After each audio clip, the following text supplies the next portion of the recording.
and lifted my camera, and then I walked to the left. Then I saw the whole band was walking to the left.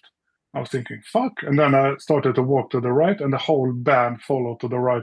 So they were making fun of me. So they just followed me in the pit, the whole band. Hi, welcome to Music Behind the Lens.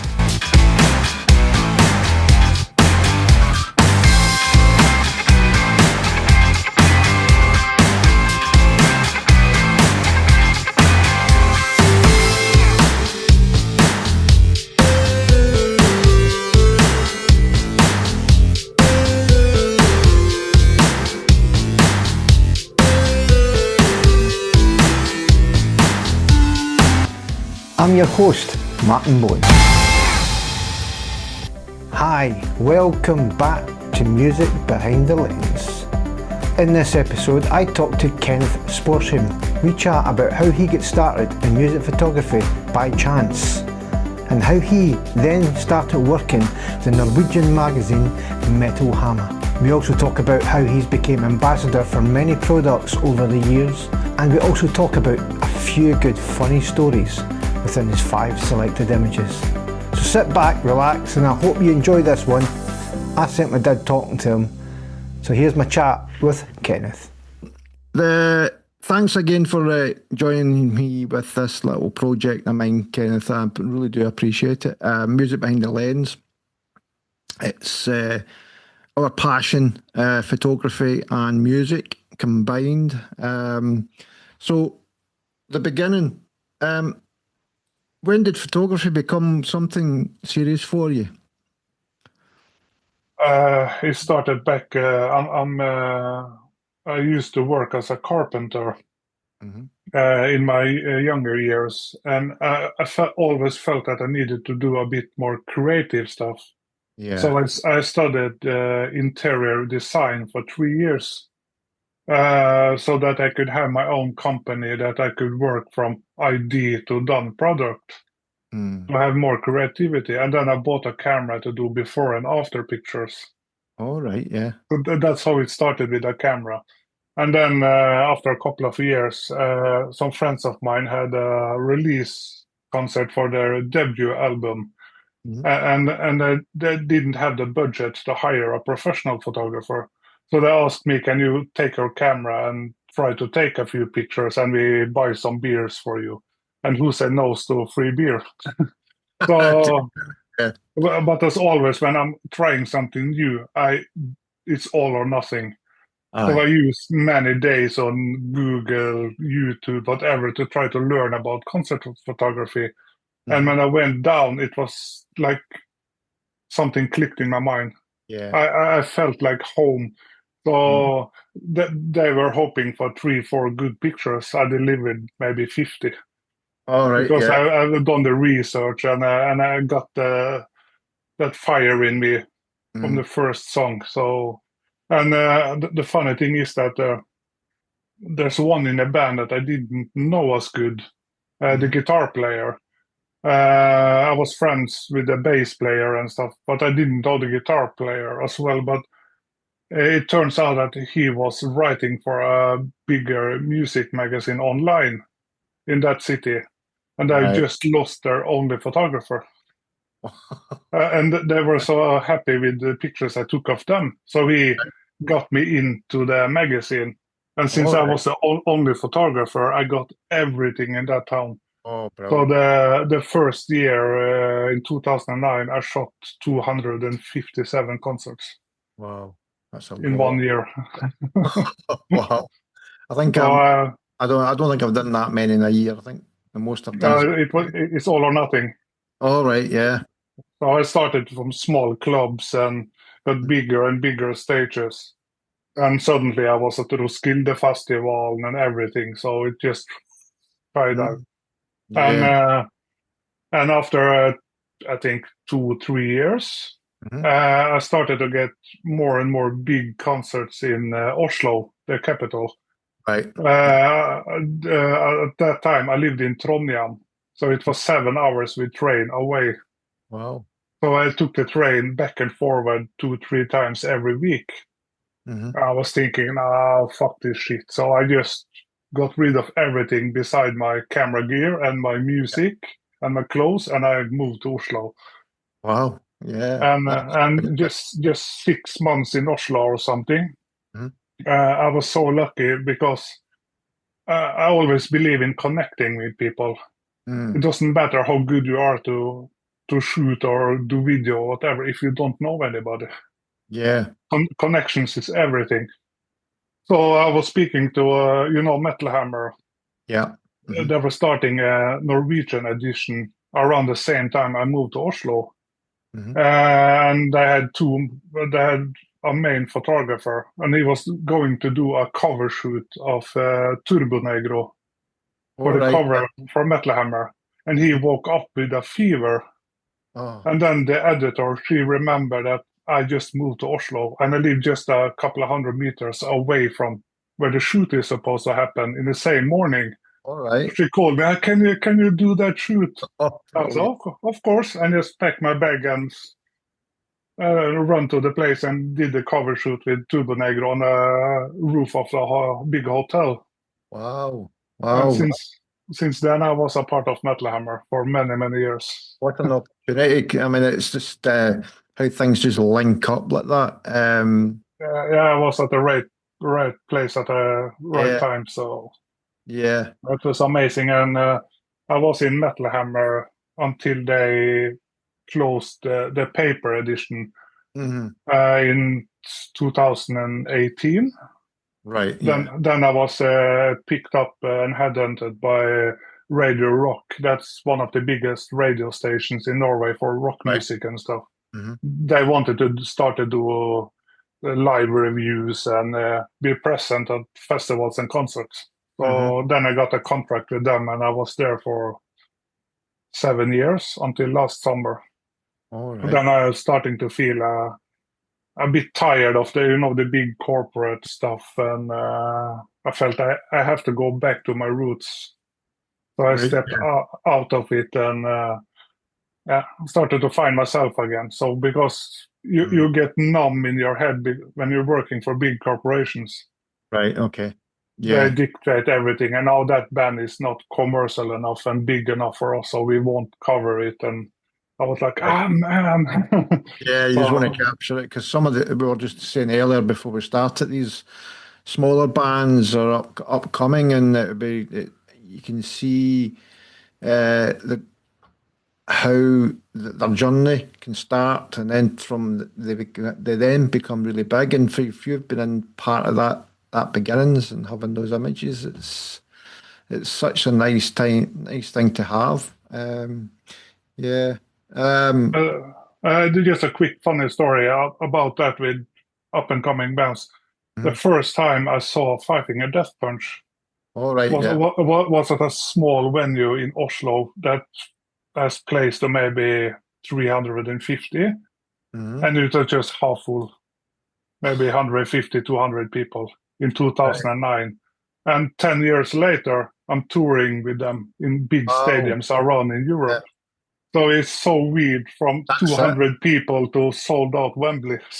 So, Yeah. I mean uh, that's how what we were saying earlier. And then if you're just getting, I think it's a bit like some artists drop record labels because they are guiding or they're being quite rigid about no, you're going in that direction and you're doing yeah, it that way. Whereas if you're freelance, it's slightly a little bit better. You can open up and pretty much do what you want to do and be creative.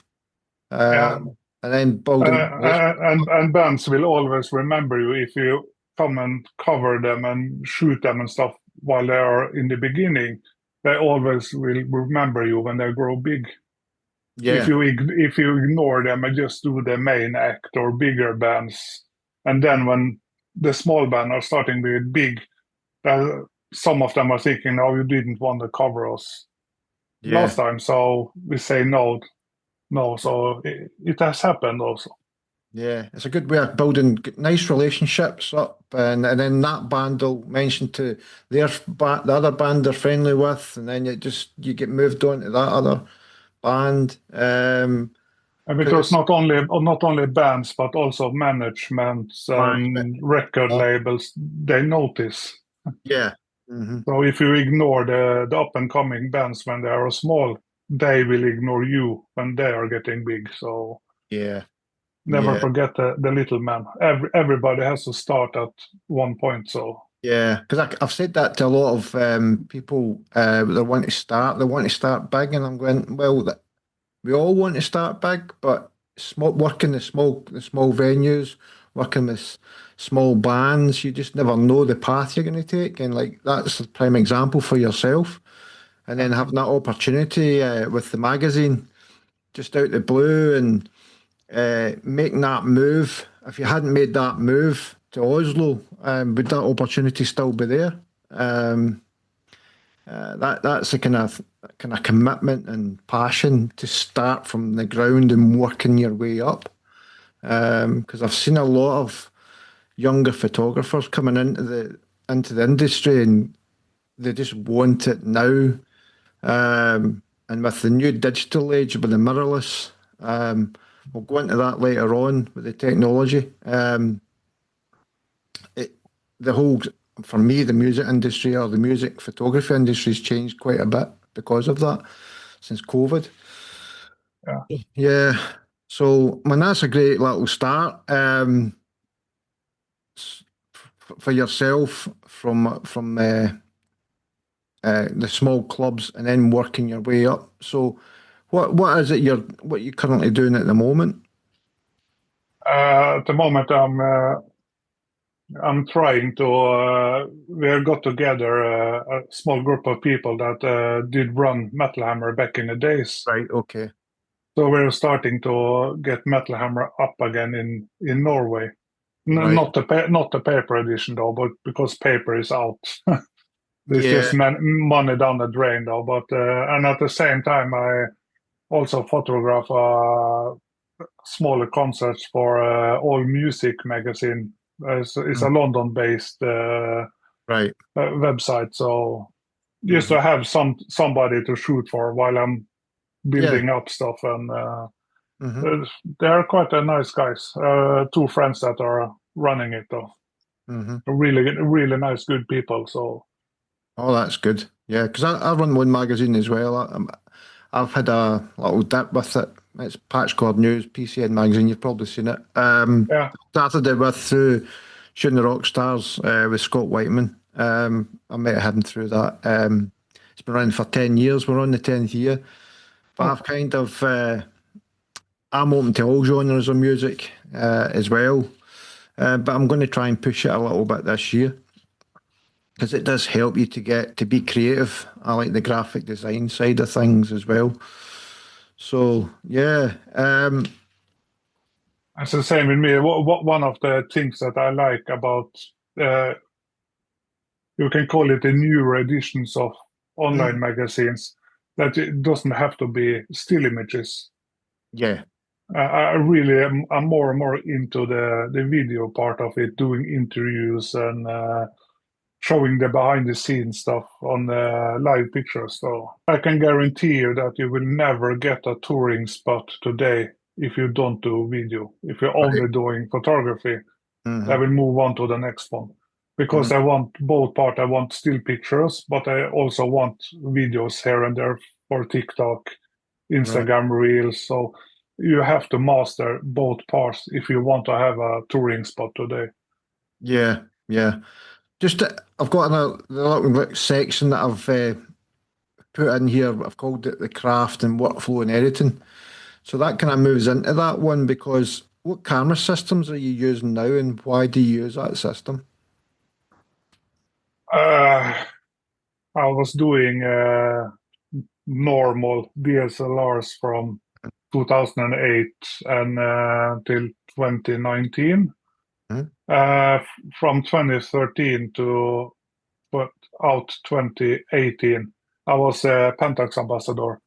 Right, yeah. But Pentax moved in another direction that Mm. didn't suit me. So Okay. I was looking for other brands, and I got a little okay deal with the Canon. Mm-hmm. So I got a couple of 5D Mark IV and stuff like that, and started to shoot, but I didn't like the sensor Right. because the older Canon sensors wasn't as good on high ISO like the Sony sensors. Mm-hmm. Pentax were using Sony sensors. All right. Yeah. So in 2019, I got a good offer to switch to Sony camera houses. Right. And at the same time, I became a brand ambassador for Tamron. Right. Okay. So I got all my glass for free, so it was perfect to me. Brilliant. Brilliant. And I sold the Canon 5Ds for much more than I paid for them. That's a good so bargain. That happened to so me so once. Yeah. and then I spoke with the boss at Sony in Norway, and he wanted me to come to mirrorless. So Mhm. he got me a really good offer on a couple of A7 III, I think it was back Yeah. Yeah. then. Yeah. Mm-hmm. And I've never used mirrorless before. And the day after I picked up the cameras, I had my first gig, and that was Metallica. And I never used mirrorless before, so I All was right. sitting on the plane because that concert was back in Trondheim. So I had to Right. fly from Oslo to Trondheim. So I sat on the plane to went through the menu and tried to figure out Yeah. how to set the menu and stuff. And then we came to the big. It was a big horse stadium and a ski jump, and it's a big stadium, some outdoor stadium. And I had to borrow 100 to 400 from Sony because I didn't have enough lenses yet. I was thinking, this is go okay. And I was standing there in my 100, 400 when Metallica came running out of stage. And I saw a little green box in my viewfinder that Right. was all over the place. And I was, Right. fuck, what is this? What the fuck is this? Because I was not used to it. Yeah. Yeah. So I have activated the tracking. All right. Yeah. Yeah. Yeah. I wasn't used to it because I was used to DSLR. We had just a cluster in the Yeah. middle. Mm-hmm. And then I saw the green square box all over my viewfinder. I was, what the fuck is this? But I shot 1,669 pictures of Metallica. Wow. And only 3 of them was not tech sharp. Right. Yeah. So now, after that concert, I was thinking I'm never going back. Yeah. So Yeah. I've stayed with Sony since then. So of course I have better camera houses today than I had when I had the A7 III. I have now I shoot the A7R5, the high Mm-hmm. megapixel one, Yeah. because one of the customs buttons I have on top, I use that to switch between full frame and APS-C mode Okay. Yeah. to Mm-hmm. get a little bit reach. Mm-hmm. When I have a 500, Mm-hmm. just with a button, I go between 500 and 750 like this Right. Yeah. because I like the frame in the camera. Mm-hmm. Yeah. Of course, I can fine adjust by a little bit cropping afterwards, but I like to see in camera how I'm Yeah. posing my pictures. I'm not shooting blindly and then I just crop later. I Yeah. like Yeah. to have it correct in the camera. So Yeah. I'm trying to get like that again. I was like that, but I got a little bit lazy. I always talk about tight and bright. So that's the kind of thing I used to always get told when I first started with the agencies, because they don't want all that. Well, you're trying to get it through having to go and crop it. When they might think, oh, you've cropped it the wrong size and it's not of the size we need. But no, I was the same with mirrorless when I first started. A bit like yourself, I couldn't get the electronic viewfinder in my eye, and I was like, what is all these funny things on the screen? But I did the tracking as well. But I've went back to mirrorless myself. I've got myself a mirrorless, and the autofocus is just unbelievable. It's it's so crazy. yeah, If you miss a picture that's not tech sharp today, yeah, it's not a camera. It's but either you have used a lens that are not as good and professional, or it's a yeah, user error. So uh-huh, I never blame the camera because the newest Sony's, you almost don't have to look through the viewfinder. You can just shoot because you know the focus will be there anyway. So Right. Yeah. with Yeah. the new AI chip in the Sony cameras, Mm. it's not funny anymore because you know that you will hit the focus anyways. Yeah. Well, Well, it makes it can almost be pitch dark, and the right. camera still finds the person in the picture. What lenses are essential in your setup when you actually go to see like either a festival or a concert, like an actual live concert? There's one lens that I always have in my bag, and that's 35 150. All right. It's big and heavy, but we have Mm. from 35 to 150. And when I have it on the Yeah. R5 with that custom button to switch to crop, Mhm. I have 35 to 225 just in one lens. And Right. on the other body, I always have a wide angle. So I have a 14 to 24. So then you Yeah. have from 14 to 225 just with two camera houses. Right. Yeah. Because one of the Uh, questions I've got down there, if you had to shoot a full gig with one lens, what would it be? Would it be that one or yeah, the 35 150. yeah, yeah. It's just one of the I know I'm gonna switch because I'm a brand ambassador. I will switch from Tamron to Samyang right. or Yeah. Rockin on it, what is called in the States though. Mm, But I have similar zoom lengths and stuff on the lenses. mhm, I know Samyang now is coming. This is not official yet, so mm. I can't tell you when and stuff. But they will come with a 28 to 135 Right. 2.8, and Yeah. I'm pretty sure that lens will replace my 35 150.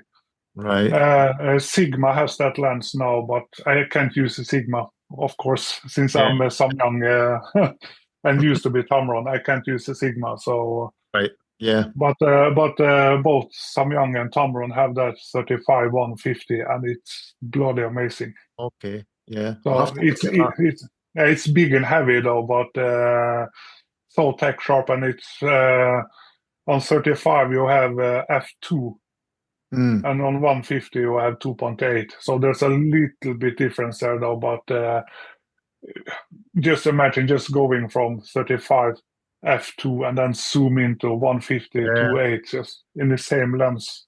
Yeah. Well, It's bloody amazing. I would never leave without it in my bag.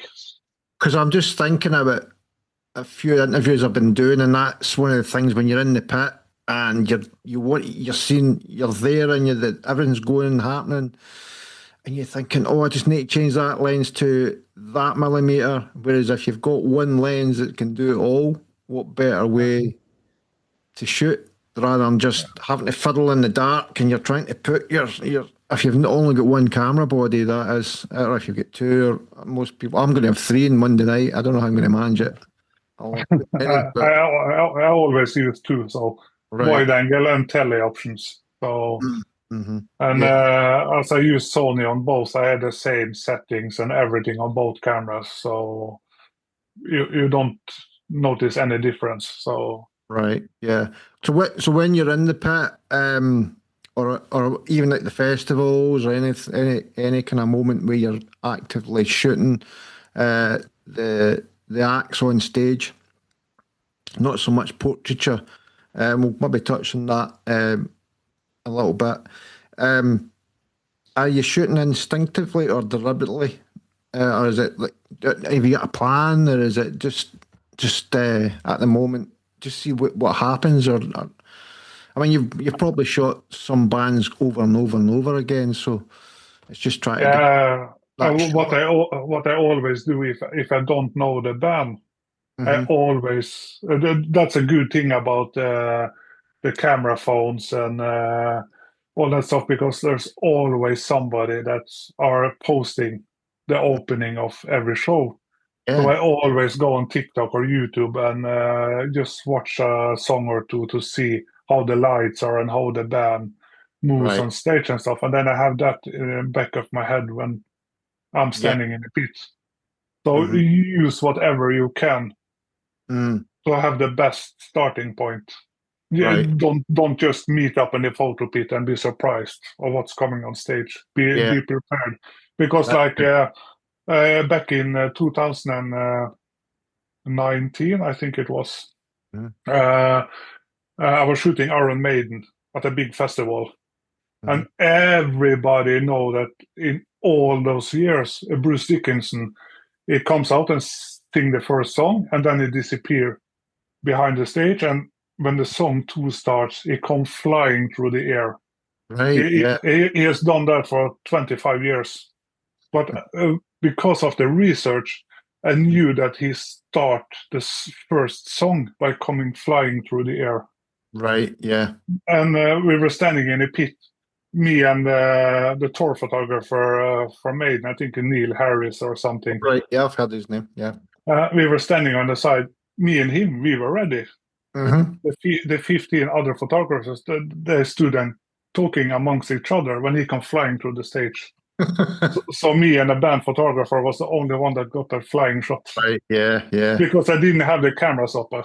Nothing. Uh, There was cameras sort of hanging down. I ran, stood talking, and then bang! It started. You saw him come yeah. flying through. I've seen a lot of So that. I actually got one of Franz Ferdinand at a festival, and he's fixing his guitar pedals or something, and he turned around and looked at me and smiled and pointed at me.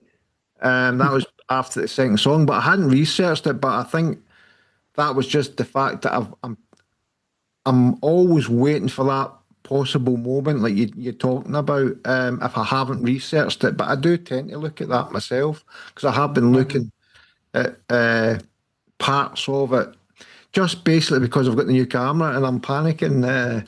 I get used to my Nikon D4Ss.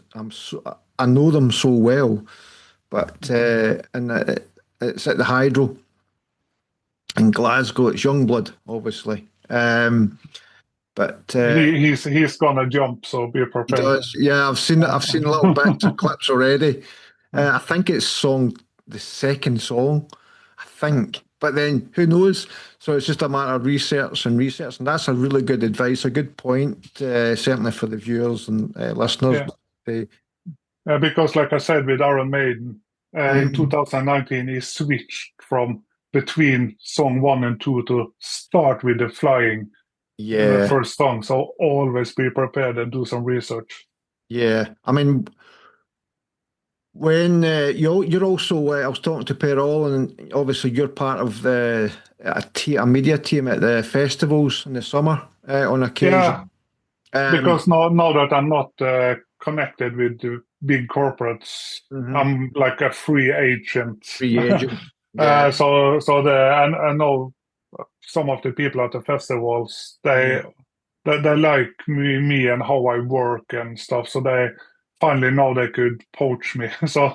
right. Yeah. So now I'm one of two staff photographers at Tons of Rock.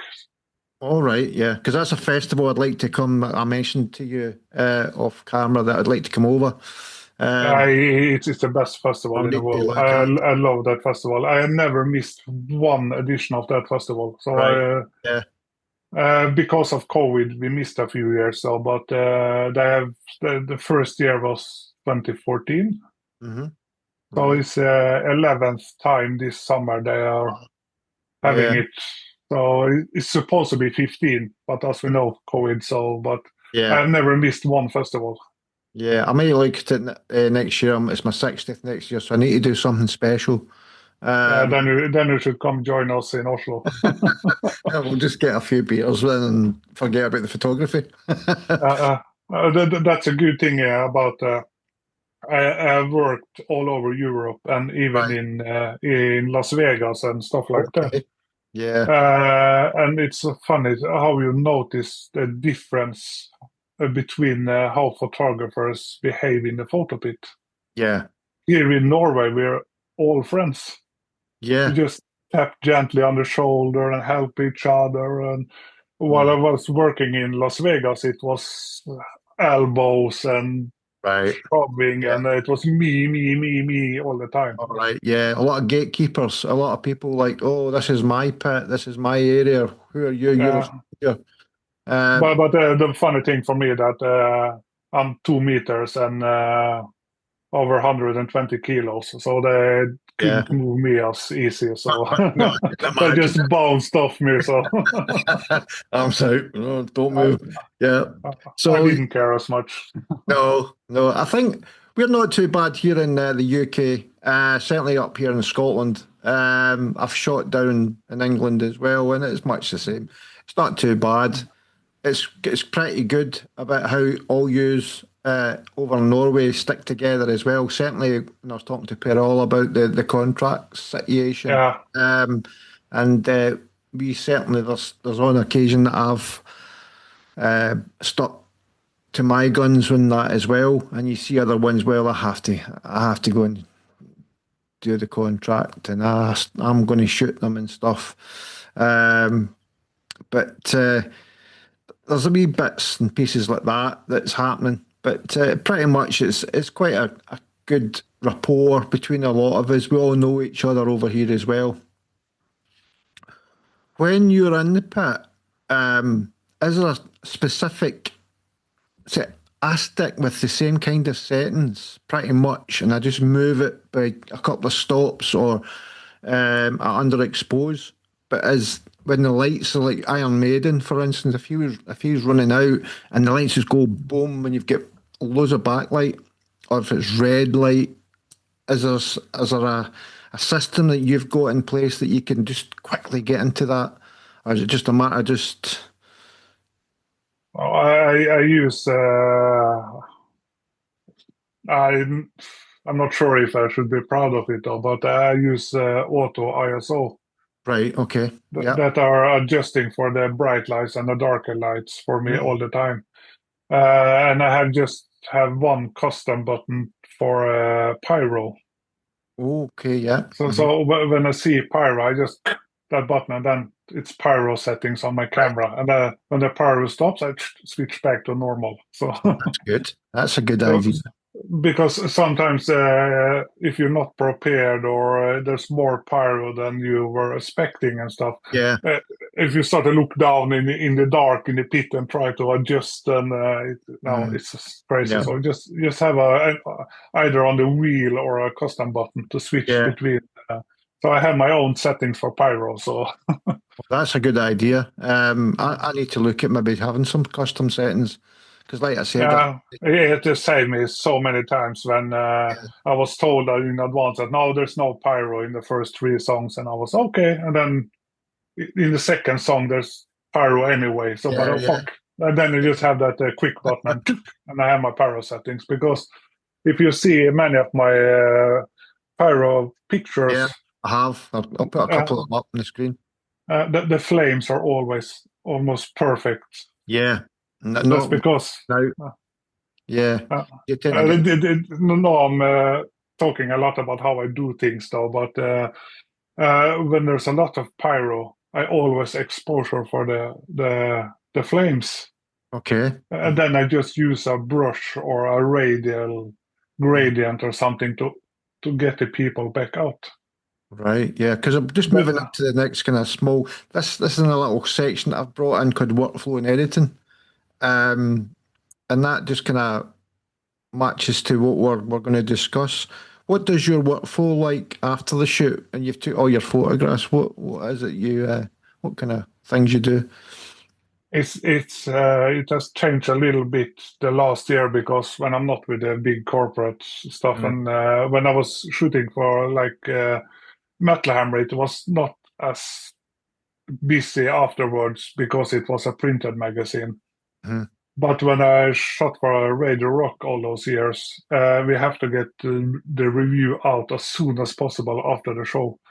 Right. So, so I always had my laptop with me, and when I was done with the three songs or more, if I was allowed to, I had to run out, sit down, and I didn't even import the pictures to my computer. I just put the card in and selected what I needed, and then edited them in Photoshop and just sent them straight away. So in a minute, the gig was done. Right. The writer could just look at my pictures and fresh his memory and do the writing. And 10 minutes after the show, the review was out. So It All was right. always like this, dang, dang, dang, dang, get the Yeah. pictures out. So, Yeah. but now it's when I shoot like for All Music magazine and stuff, I don't have a deadline Right. because I do whatever I want here in Norway. Mm-hmm. They're just happy that I want to contribute. Yeah. So I always try to deliver as early as possible the day after. But Right. it's a totally different story now compared to the corporate shooting, as I call it. Definitely. So Yeah. now it's more fun. It's not the same stress because I can stay and enjoy a couple of songs if I'm allowed to. Mm. If it's a good band, I like to hear 4 or 5 songs before I go home. And then I started to transfer all the pictures on my hard drive and use better time and I'm looking through them because when you have that tight deadline that you have to deliver all the pictures before the show is over, Yeah. uh, there's many times I have missed the best pictures Right. because Yeah. I'm sorting them through so quickly, so dang dang, and color marking them and stuff, Mm-hmm. and then edit 15 pictures, send them, and then day after when I'm using more time to go through the pictures, about oh fuck, I missed that one Yeah. Yeah. because of the stress, like dang dang dang dang dang, get them out. Yeah. So because I know the writers I used to work with, Mm-hmm. uh, Radio Rock had a big office downtown in Oslo. So they just walked straight there after the show to sit down on the computer and write a review. And Right. if my pictures were not ready when they sat down, the Right. messages start coming. Where are the pictures? Come on, Yeah. man! Oh, yeah. So, Yeah. but of course, that was paid good money. Mm. Mm. So then it's okay to have the pressure and tight deadlines because they are paying for it. Yeah. So Mm. like when I shoot for All Music Mag, it's more like hobby. Yeah. I take it serious though, but I don't get paid to do it. Yeah. That's It's right. we're working together. I can Mm. use them to apply for concerts, and I give them something to post on their website. So there's a give and take both Give ways. and take. Yeah. So Mm. it's much less stressful now. Yeah. So I get my salary from other gigs like events and weddings and stuff like that. Mm. But as long as I do photography, I think I always will come Yeah. back to concert photography, paid or not. Yeah. How would you describe your editing style? Have you got a certain style? I mean, everybody's going to know that's one of yours, kind of thing. I always like to do something that's called micro contrast. So you get that more punch in the pictures, more Mm-hmm. vibrant and more punchy pictures. It's hard to describe, but I use that editing style for many, many years now. So, Right. Yeah, of because I've course, not all the time, because sometimes I shoot for the bigger newspapers and stuff right. because I know they're photographers, and when Mm-hmm. they can't get to the gig or they ask me, can you shoot for us and share some pictures with us and stuff? Then I have to tone down my editing style because the big national press and like with Getty and Perula and stuff, Yeah, yeah. there's certain limits on what you can do with the pictures. But Mm. besides that, I always try to have my own style and editing. Yeah. So, but over the years, I'm trying to adjust, try new styles and stuff. But I always falling back on that punchy pictures. Yeah. I want the pictures to pop in your face. Yeah. So Yeah. I'm like that's the way I look at my images as well. I want them to be more pop sharp. Really, really terrible for sharp. I know it doesn't matter about certain softness and blur, and motion blur, which is good, but I'm just really I need to have them sharp for some reason. And in same terms with of me. yeah, I always when I'm editing the pictures, I always get them up to 100%. Okay. so I can see if the sharpness is good enough. Even though you don't see it when they are smaller for websites and stuff, you don't see it. But I need to know, so I always get them up to 100% and see is it sharp enough. Yeah, yeah. Uh, I think there are a lot of people like that, but I've n- it's maybe just me, but I see a lot. They're talking about the younger, not so much the younger generations, but the ones that are of that generation that are not used to DCLRs, but into the mobile phone system, um, and the mirrorless, and they're holding it up. And I'm always wondering, like we were talking about earlier, are they getting the focus? Is it sharp? That's why I feel I have to have it up near my eye. There is some it's, short, a, it's, a, it's the same for me. It feels strange to just hold the camera and just look on the yeah, back of the screen. I as well. need to know. Yeah, because I've noticed Uh, the touch focus, and I'm like, it doesn't feel right for me. And no, I'm always worried about it. but I think it's different for the younger generation because they're starting with mirrorless cameras. Yeah, that's So it. they used a totally different time because, like you and me, we started with DSLRs. Hmm. There was no way that we could shoot through the screen. No, That no, was that's it. that was only to see settings and the preview of the pictures, often small, blurry pictures. So the only thing you can use the screen for was to see how you compose the picture Yeah. because it was so bad you couldn't see if it was sharp or not. It's just Yeah. for composure. So Do you have a system of, like, you mentioned something about color coding, or is it certain things like the mics in the face, or you haven't got sharpness in the eyes, or there's something distracting in the image that you choose the right images to send or pick. So you take say about 1,000 pictures, but how do you get it down to your best 50 or something like that? uh, it's I'm not sure how to describe it because when I've done this for almost 20 years. Mm, You just do everything on instinct. You don't think as much. You just color yeah, coding and scrolling and then do the first edit and down to 100 and then you go through that 100 and down to 50 and then the 15 best of those 50 and edit and send them straight away. So right, yeah, I use program like Photo Mechanic yeah, hmm, to sort because then I can sort through color code and import if I need from two cards at the same time. right, okay, hmm, So I don't like to put in one card and then go through and then the next card. I can do both cards at the same right. time. And So do you use Photoshop or Lightroom for that, or is it a bit of both? I prefer Photoshop. I use Lightroom if Right. I. Yeah. It's easier when if I'm gonna rename the pictures and do logos and stuff. Hmm.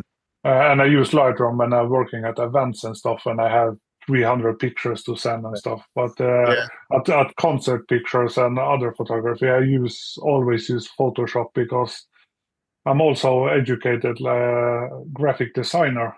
Okay. Hmm. So for me, the workflow and all the shortcuts and everything are just it's built in me in Yeah. I'm the Photoshop. same. So Yeah. when I use Lightroom, I often have to think and I don't remember, and Hmm. things are so different. So I always go back to Photoshop because then I don't have to think. All the fingers are working on the keyboard and everything. I don't have to look down. And so you have it built in your fingers and stuff. So Yeah. Hmm. I work much faster with say less than from 100 and less pictures. I work faster in Adobe Camera Raw and Photoshop than I Hmm. do in Lightroom Yeah. because I'm of the like that as workflow. well. I'm used to the workflow. So Yeah. I think Perule is the same. He also Yes. uses Yes. Photoshop. Uh-huh. Yeah, and I was just interviewing one of my friends, Stuart Westwood. He's the same as well, and he actually showed me that system. Because initially I couldn't find a good system, and then I realised when I used Photo Mechanic, and he showed me what he does on Photoshop. I've got a graphic design background as well, and I'm finding exactly the same. I will use Lightroom if I'm sat at home and I've got a little bit more time and I want to spend some time, but I don't know. I just find it so much easier just to use the Photoshop, the editing that way. So when you're at the gigs or you're at any kind of festival, do you have a mindset in any way? No, it's hard to explain though. I do everything on instinct.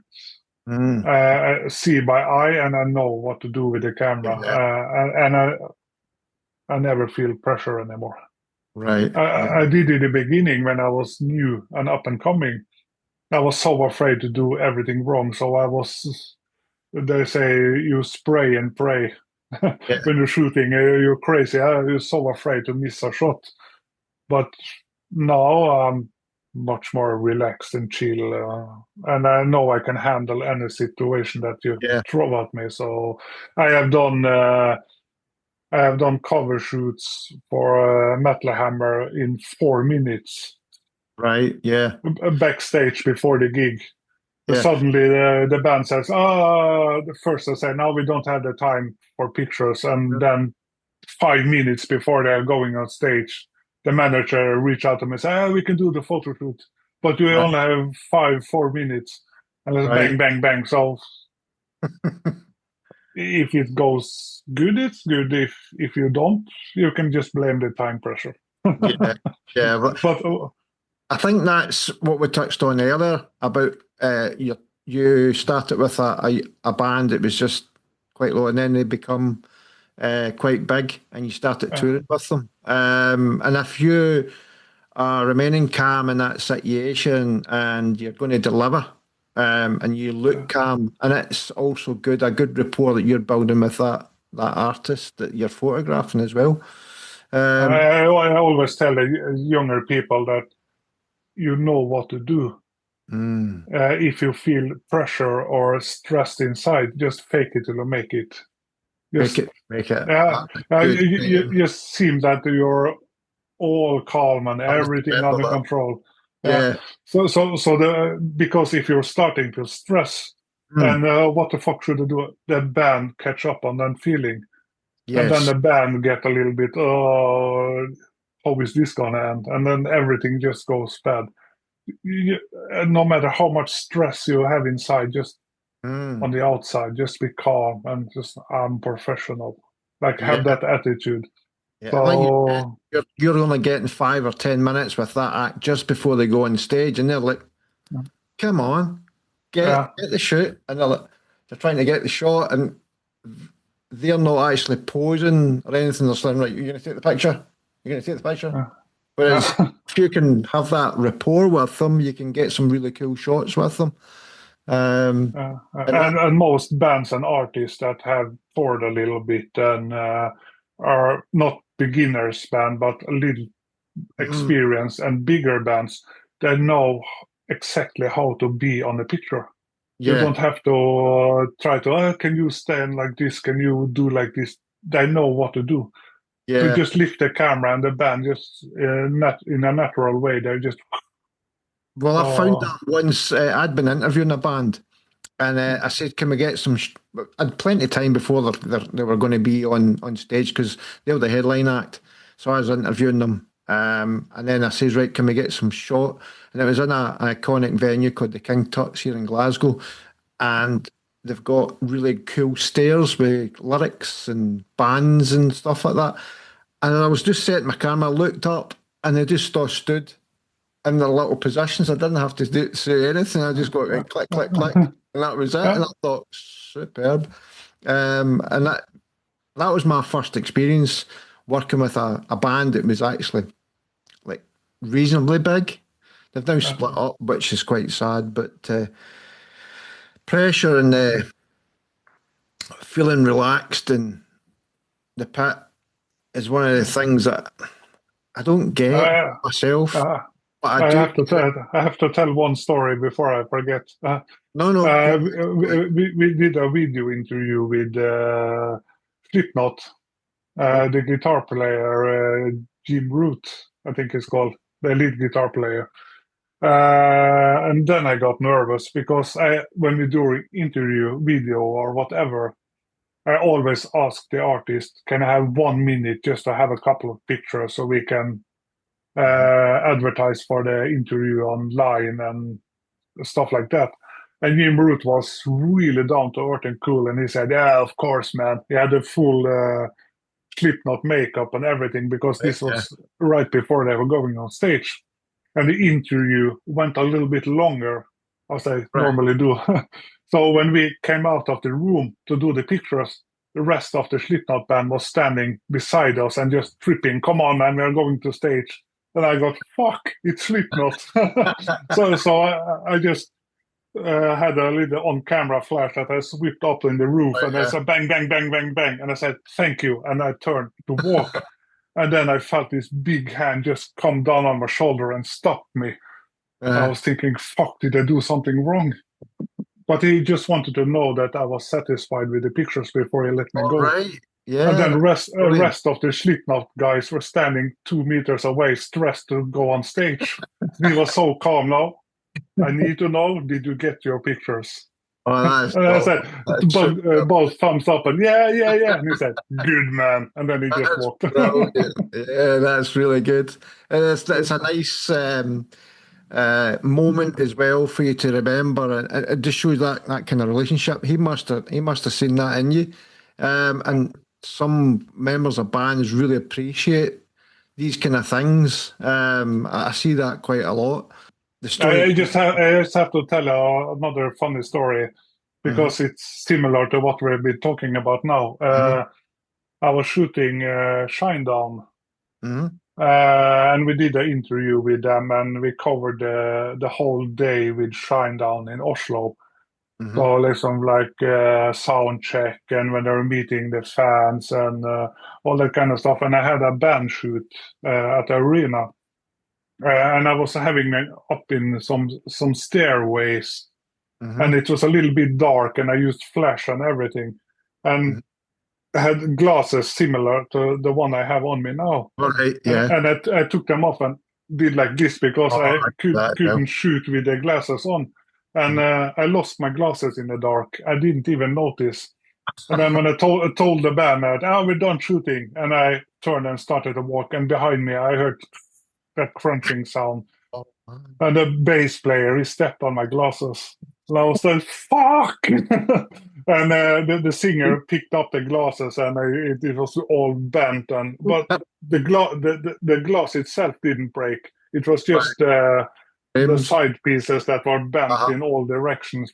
And the bass player got really stressed and said, "I'm so sorry. I will cover it, and I Yeah. will pay for the glasses and stuff." And I was like, "No, no, I'm insured, so don't Yeah. even think about it." And then the singer took the glasses and he started to warm in the metal and bent them back together, and he fixed the glasses. So he gave the glasses back to me, and then the manager came, and then Brett, as the singer is called, he just turned to the manager and said, he can shoot whatever he wants the whole gig, just make it happen. Oh. And he just went. Just because of my glasses, he Just told the okay. manager he can do whatever he wants the whole show. So I got to shoot the whole show and everything. So, Oh, that's brilliant. Yeah. I mean, so that's a good story. I mean, the only time that I've left glasses was when I was working at a festival. I'd used the Portaloo, and oh it's yeah, different. And I put my glasses down, and I went to the media room, and I'm sitting thinking, "Ah, I need them for my screen. Where are they?" So I went back to Portaloo, and the cleaners had been in and took them, and it's gone. That was only that was at a music festival, but it wasn't like yours in an actual. But I have got a habit of putting my glasses down there, or I'll sit them near my laptop, and I just totally forget about them, or lose them, or throw them about. And I look after my cameras, but my glasses. But like I just can't seem to shoot with my glasses on. I find it much better without them on. it's the same in me. I hate because sometimes when I switch cameras in a pit, Mm. I'm a little bit quick to Yeah, when I see, oh, I need my wide angle, I just throw the other one down and the other one up so fast that I push the glasses in my eyes. yeah. So I hate it though. But I have to ask you: have you ever been choked out in the photo pit? No, no. Oh, I have. But it's a funny story. As I mentioned earlier, I toured with Five Finger in Yeah, yeah. 2017, and this was I don't remember. Like it's either no, it was the first festival summer after the COVID in 22. All right. Mm-hmm. I shot the band in Oslo when they toured in 2020. I got the whole show and everything.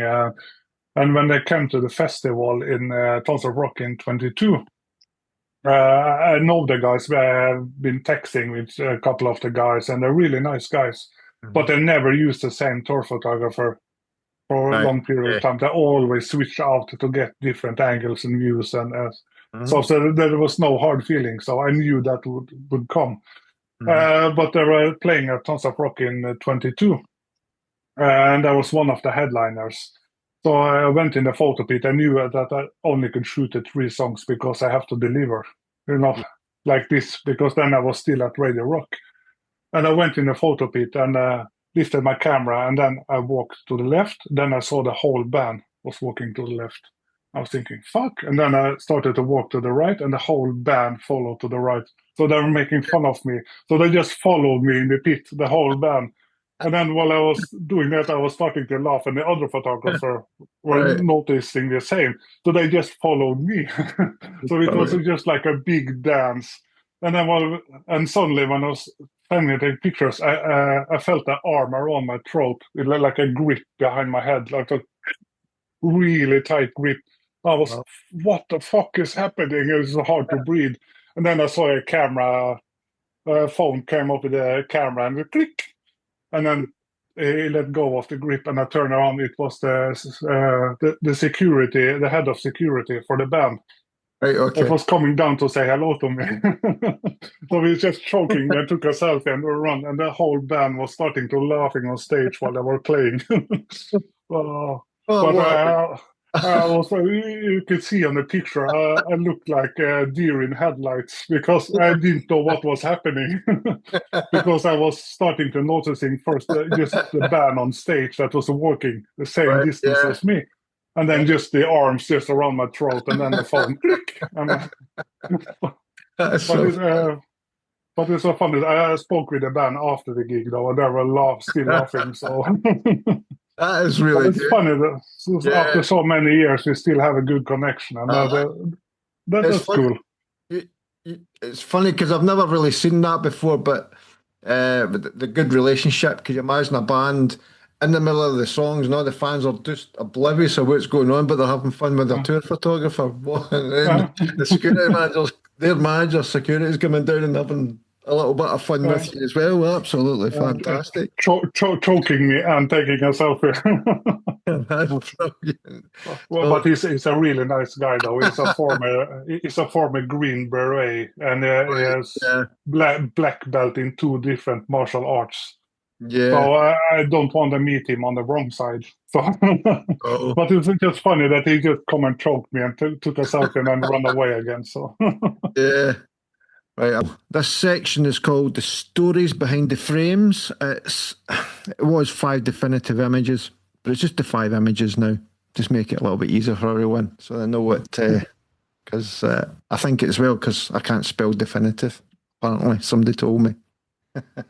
So we've selected 5 images. I've asked you to select 5 images, Kenneth. I know it's very difficult because you've shot a lot of bands and artists' events over the years. But it's yeah, there's a few 100,000 pictures I have on my hard drive. So, yeah, and it's the stories behind it, obviously. So, what about that? Your first one. Tell me about this one. Nightwish. The reason why I chose this one is because that's the first gig after the world closed down of COVID. Okay. So I've been, I think, 631 days or something without a gig. Mm-hmm. And that this was the first gig I got to attend after that long wait. I think it was November 21 or something, when the Right. world was open for a few weeks before it closed down again. Yeah. So that was the only gig I got to shoot from March of 2020 until I think April 22 or something, Hmm. because the world closed down for 6 months again after that concert. So that's why that's so special, because that was the only concert for the whole of COVID for me. Yeah. So the feeling I got when I was standing in the photo pit after so long time, then I starting to doubt myself. Will I remember everything? Will I still shoot on instinct and use my experience, or will I stumble or whatever? But I think it turned out okay though. Yeah. I hadn't forget anything yet, so. Yeah. I mean, it's we talked about earlier on about being sharp as well, and it's I just love how you've captured all our hair. I know we've got a lot of hair in our heads, but I mean that's a little. Well, I used to think. Uh, I I just got known. I got known for because for many years I was stuck on getting the hair pictures. So I yeah. always said it's because I don't have any hair left myself. That's why I got so stuck on the hair images. So Yeah. I have a lot of hair pictures. Yeah. I mean, it's I just just love it. a lot of times when it's in there, you're not getting the expression. She's really rocking out, and the special moment at been COVID as well, because I remember that moment as well when I went back in the pit after it, and it just felt so strange. But I think even during COVID, I was taking pictures of the TV screens. I remember doing it once, and I put it up on Facebook, and people actually thought I was at the gig. It was the Pet Shop Boys, and I wasn't. I was just watching the telly. It's quite funny. That, that's good. I know, because after so long time, when I got that picture up on my screen, Mm, and that good feeling I got inside me when I saw that on my PC after the show was, yeah, yes, finally we are back. And then yeah, the world closed again the week after, but that's another story. yeah. I know. Yeah. No, it's a wonderful shot. What venue is this again? Sorry. Oslo Spectrum, Right. Okay. the main stage in Oslo. Okay. Yeah. I think that even looks as if it's like a fan blowing up into her face as well, which has helped the hair. She actually swinging her head around as well, I suppose. Yeah. It's all about timing, and that's a good thing with the newer cameras. Mm, Uh, you can shoot 10, 15, 20 pictures a second. So yeah. you can just shoot in like like fast and then pick out the best one. But Yeah. when I started concert photography, I think my camera had 3 or 4 pictures every second. So I Right. missed so many stuff because the cameras were so slow. But here I just motor shooting. So I just think the picture before and after this were Mhm. almost as good, but this one was the one that stood out for me, though. Well, Yeah. like you said, with the expression of her face and the hair and the boobs, to mention them too, so Yeah. Oh, everything yeah. was just flowing perfect. So. No, you can see that. It's almost you can see that. I think when I look at rock images, when artists actually in the moment, you can see that she's really enjoying being back on stage as well. Yeah, Uh, because I think it was the second or third show they did, right. so she was still eager and just Yeah. full of energy. So. Yeah. And I think that I love to see that energy, emotion. You can see the emotion. She's almost very proud and that I think Uh, as photographers, that's what we're trying to capture. and I always have a saying that you have one mission as a concert photographer, Hmm. and that is take a picture. When people are looking at the picture, they are thinking one of two things. One of the things are they look at the picture and saying, "Yes, I was there." Yeah. They relive that energy and stuff like that. And the other is that if you don't went on the gig, that you see the picture and think, "Fuck, I should have been there." Yeah. If Yeah. you get one of those two feelings, of somebody that goes on concerts or not, then you have succeeded. In my opinion, though. Oh no, that's very, very true. Because I've looked at images and I've gone, damn, I wish I was there. Yeah. And that looks so cool. I've seen a few pictures very similar to that, and that's the emotion that I get as well, because you've actually captured a perfect moment. That's a reason for holding caption the emotion and the feelings. Mhm. That's one thing that's are bugging me really much. You see two things with the Mhm. younger photographers. Either they do so much close up of the Yeah. artist that you don't have any air around. So it could only be like a portrait picture. That's Mhm. totally waste in a concert photography, in my opinion. Yeah. And the other one is that there's a new thing now that they're combining 2 and 3 pictures into one, and they use those star filters. And Yeah. you're not making art; you're going to report the energy at a show. Yeah. Show it like it is. Don't fake it with combining many pictures and use those weird filters and glass balls and stuff like that. Now, fuck off. I'm Sorry. so glad you said that, Ken, because it's the first. It was one of the things I was going to bring up with you, because that's one of the things that I've noticed more and more. Um, we've both got graphic design backgrounds. I understand that, but when I want to take a photograph, I can manipulate that photograph later on if I want to do that later. But like I want to capture what I can see in the eye, what I can hear, I want to tell the story, Yeah. what's actually happening on stage. Uh, There's nothing wrong, but having 1 or 2 pictures that are a little bit artsy. So if you're using a glass ball or a star filter for a couple of pictures, that's okay. But not every picture. no, I know. Why? Yeah, I know. I don't get it either.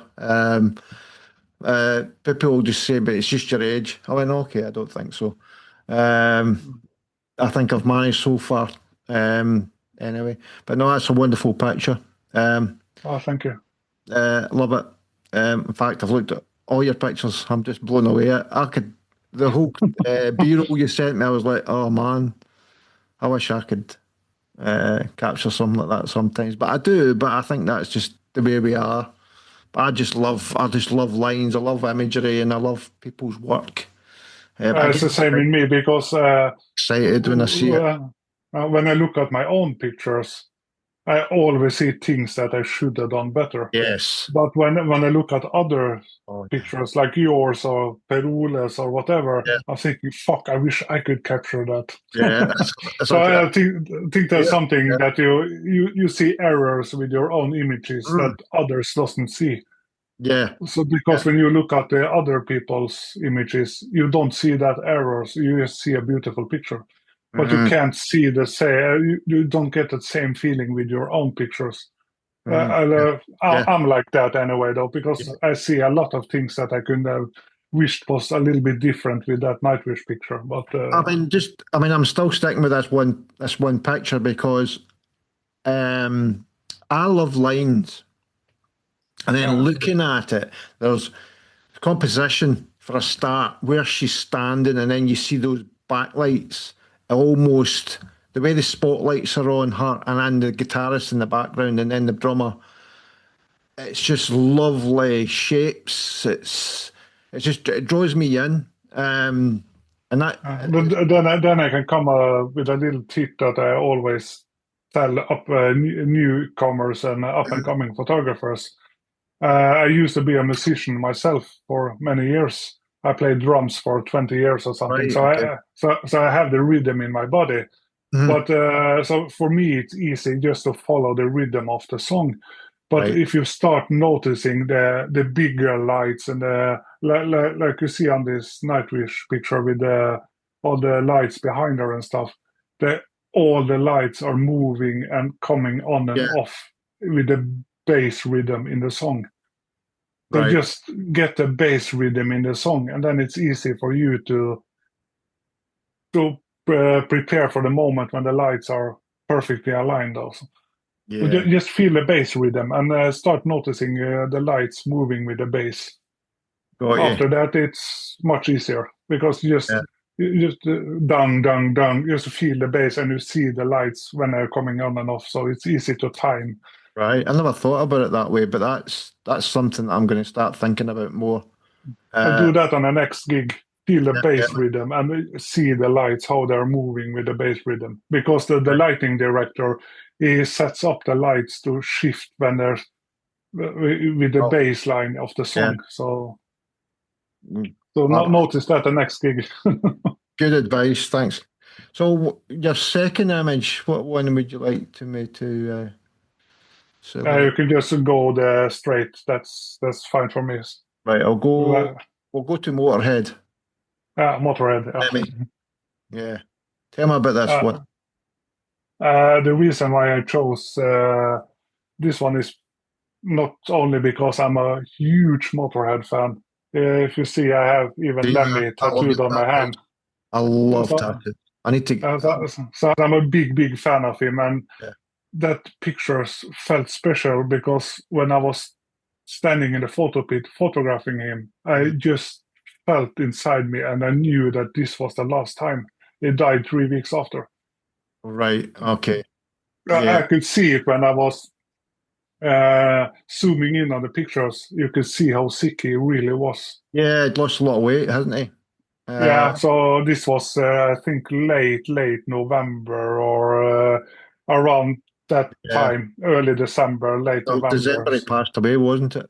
Yeah. Yeah, he died just around Christmas or something, or in Yeah. the between Christmas and New Year's or something. So it was just a few weeks before he died when I took this picture. Mm. So that's why it's special for me because I'm such a big fan. And I also like the black and white version of it when you see Lemmy with the whole of his guitar and you see the Murder One speaker Yeah. behind him. I seen that. Yeah. So Because all. and the two lights up in the Yes. right corner. So it's just something about the feeling I got when I looked at the picture. I did it in colors first, and Mm. now I couldn't get it correctly because he was so sick. Right. So I just switched it to high contrast, black and It white. works. And when I It did works. that, I was, oh yeah, that's the picture. Yeah. Definitely. It certainly works. I'm just the Gibraltar, I think. Is that a little, just a bottle of water he's got there, or do you think Yeah, that? it's just water. So Yeah. then you know he is sick though because he has water and not whiskey. So Well, that's the thing. That's what I was about to say. Yeah, uh, it's just it's a lovely. I didn't want It's to quite use. emotional. The more I look at it now that you've told the story, it is quite emotional when you look at it now, and then you see it from that viewpoint. I have photographed. We were talking earlier on the project with Keith Flint, and I didn't realise that was going to happen. But 4 or 5 months later, he passed. But that was a different circumstance. Whereas that one, we kind of knew Lemmy was ill. I think it was well known he was ill. Yeah, Um, and it was, you could hear him that he didn't feel good when he was singing and moving on stage. You could see that he was really sick. So it got really emotional. As mhm, not only as a photographer but as a huge fan of him. yeah. You know the feeling you get when you know that this is the last time I see somebody, or Ah, that feeling you get. I had that feeling in the photo pit the moment he walked on stage, and I saw how sick he really was. But he yeah. still delivered though. So Ah, he played the whole show with the big plane, with the bomber plane and everything, with the smoke, and it was. I photographed him first time was in 2009, I think, okay. and then he's normal himself. Yeah, So I yeah, was comparing those pictures with the last pictures. It yeah, was night and day. It was so thin, and you could see on his arms and face, and yeah. so it's for me as a big fan, it was really emotional though. And a friend of mine that are a huge fan of Lemmy, he bought that picture of me on we printed on aluminium, Okay, yeah. a big 1.5 x 1 meter on aluminium. Wow, yeah. So, That's beautiful. yeah, it's so perfect. Black and white printed on huge aluminium plate. It was emotional. Yeah, definitely. Um, and it's like, well, there was a when you were talking earlier on, I was just looking at the microphone, Yeah, how high it is, because he was quite a tall guy, wasn't he? And yeah. He, it, he always used that that, high and then bend down.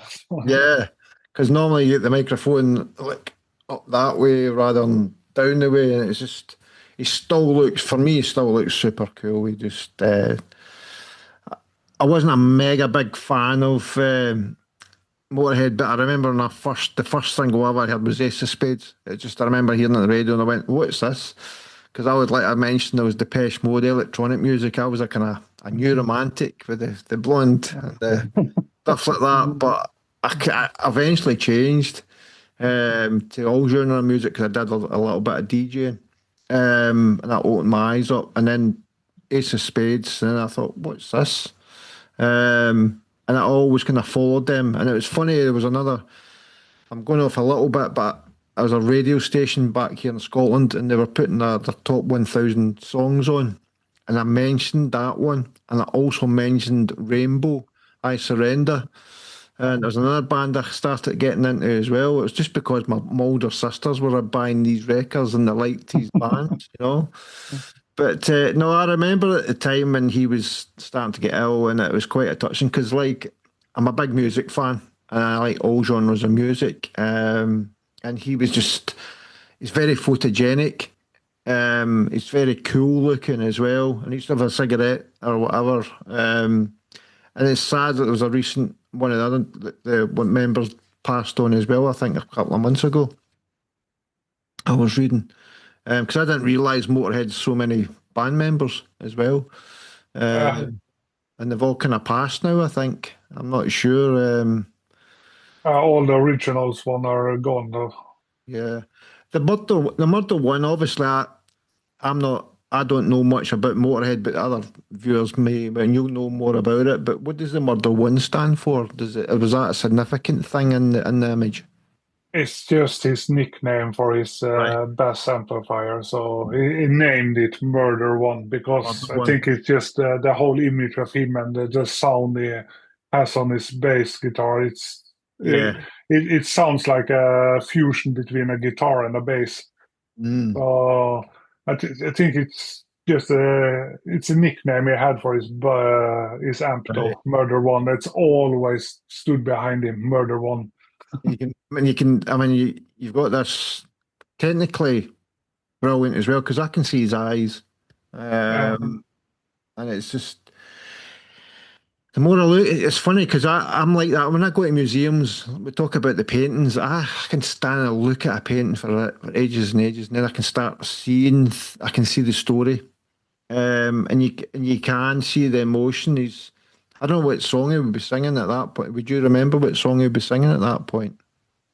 no, that's one No. of the problems with me when as I mentioned Well, I earlier, think when I we're all go in like that that. bubble. Yeah.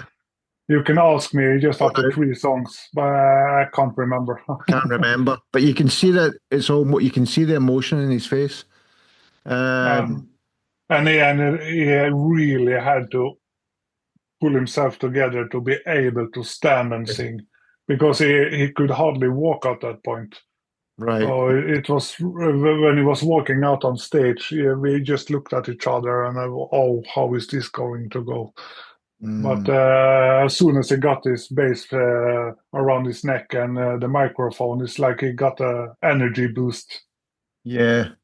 So Yeah. he was not running around and stuff like he used to in his younger days, though. But it was like a energy, like he got a shot with energy just in his ass, and it was just Yeah. so he was playing now. The voice wasn't as good as it used to be, but I think that's the way he wanted to go. He wanted to play rock and Yeah. roll until his last day. So Captured a moment that will last a lifetime. His music, I mean, music still goes on, but that's one of the things about music, but behind the lens that I'm trying to capture is about how we can capture these moments between the artists and the crowd, and you're in the middle, but you're also a fan yourself, and you've captured that moment that well, we're expecting that he was going to go. I think we're all in that position, but so early. And I was surprised that he held on for so long as he did after the show. yeah, That's how sick he was, though. Yeah, yeah. So a bad disease that he's had. So, um, but I'm looking at the guitar as well. It's like it's almost wood based. It's almost like molded. Yeah, Um, it's carved some kind of. right. I'm not sure what it's called, but it's Yeah. carved out patterns in this guitar, though. Yeah. He Yeah. always used those basses from early on, from the 70s. Right. Is So that a Rickenbacker? Rickenbacker, yeah. Yeah. Thought it I've was. never seen him with another bass than those. Yeah. Yeah.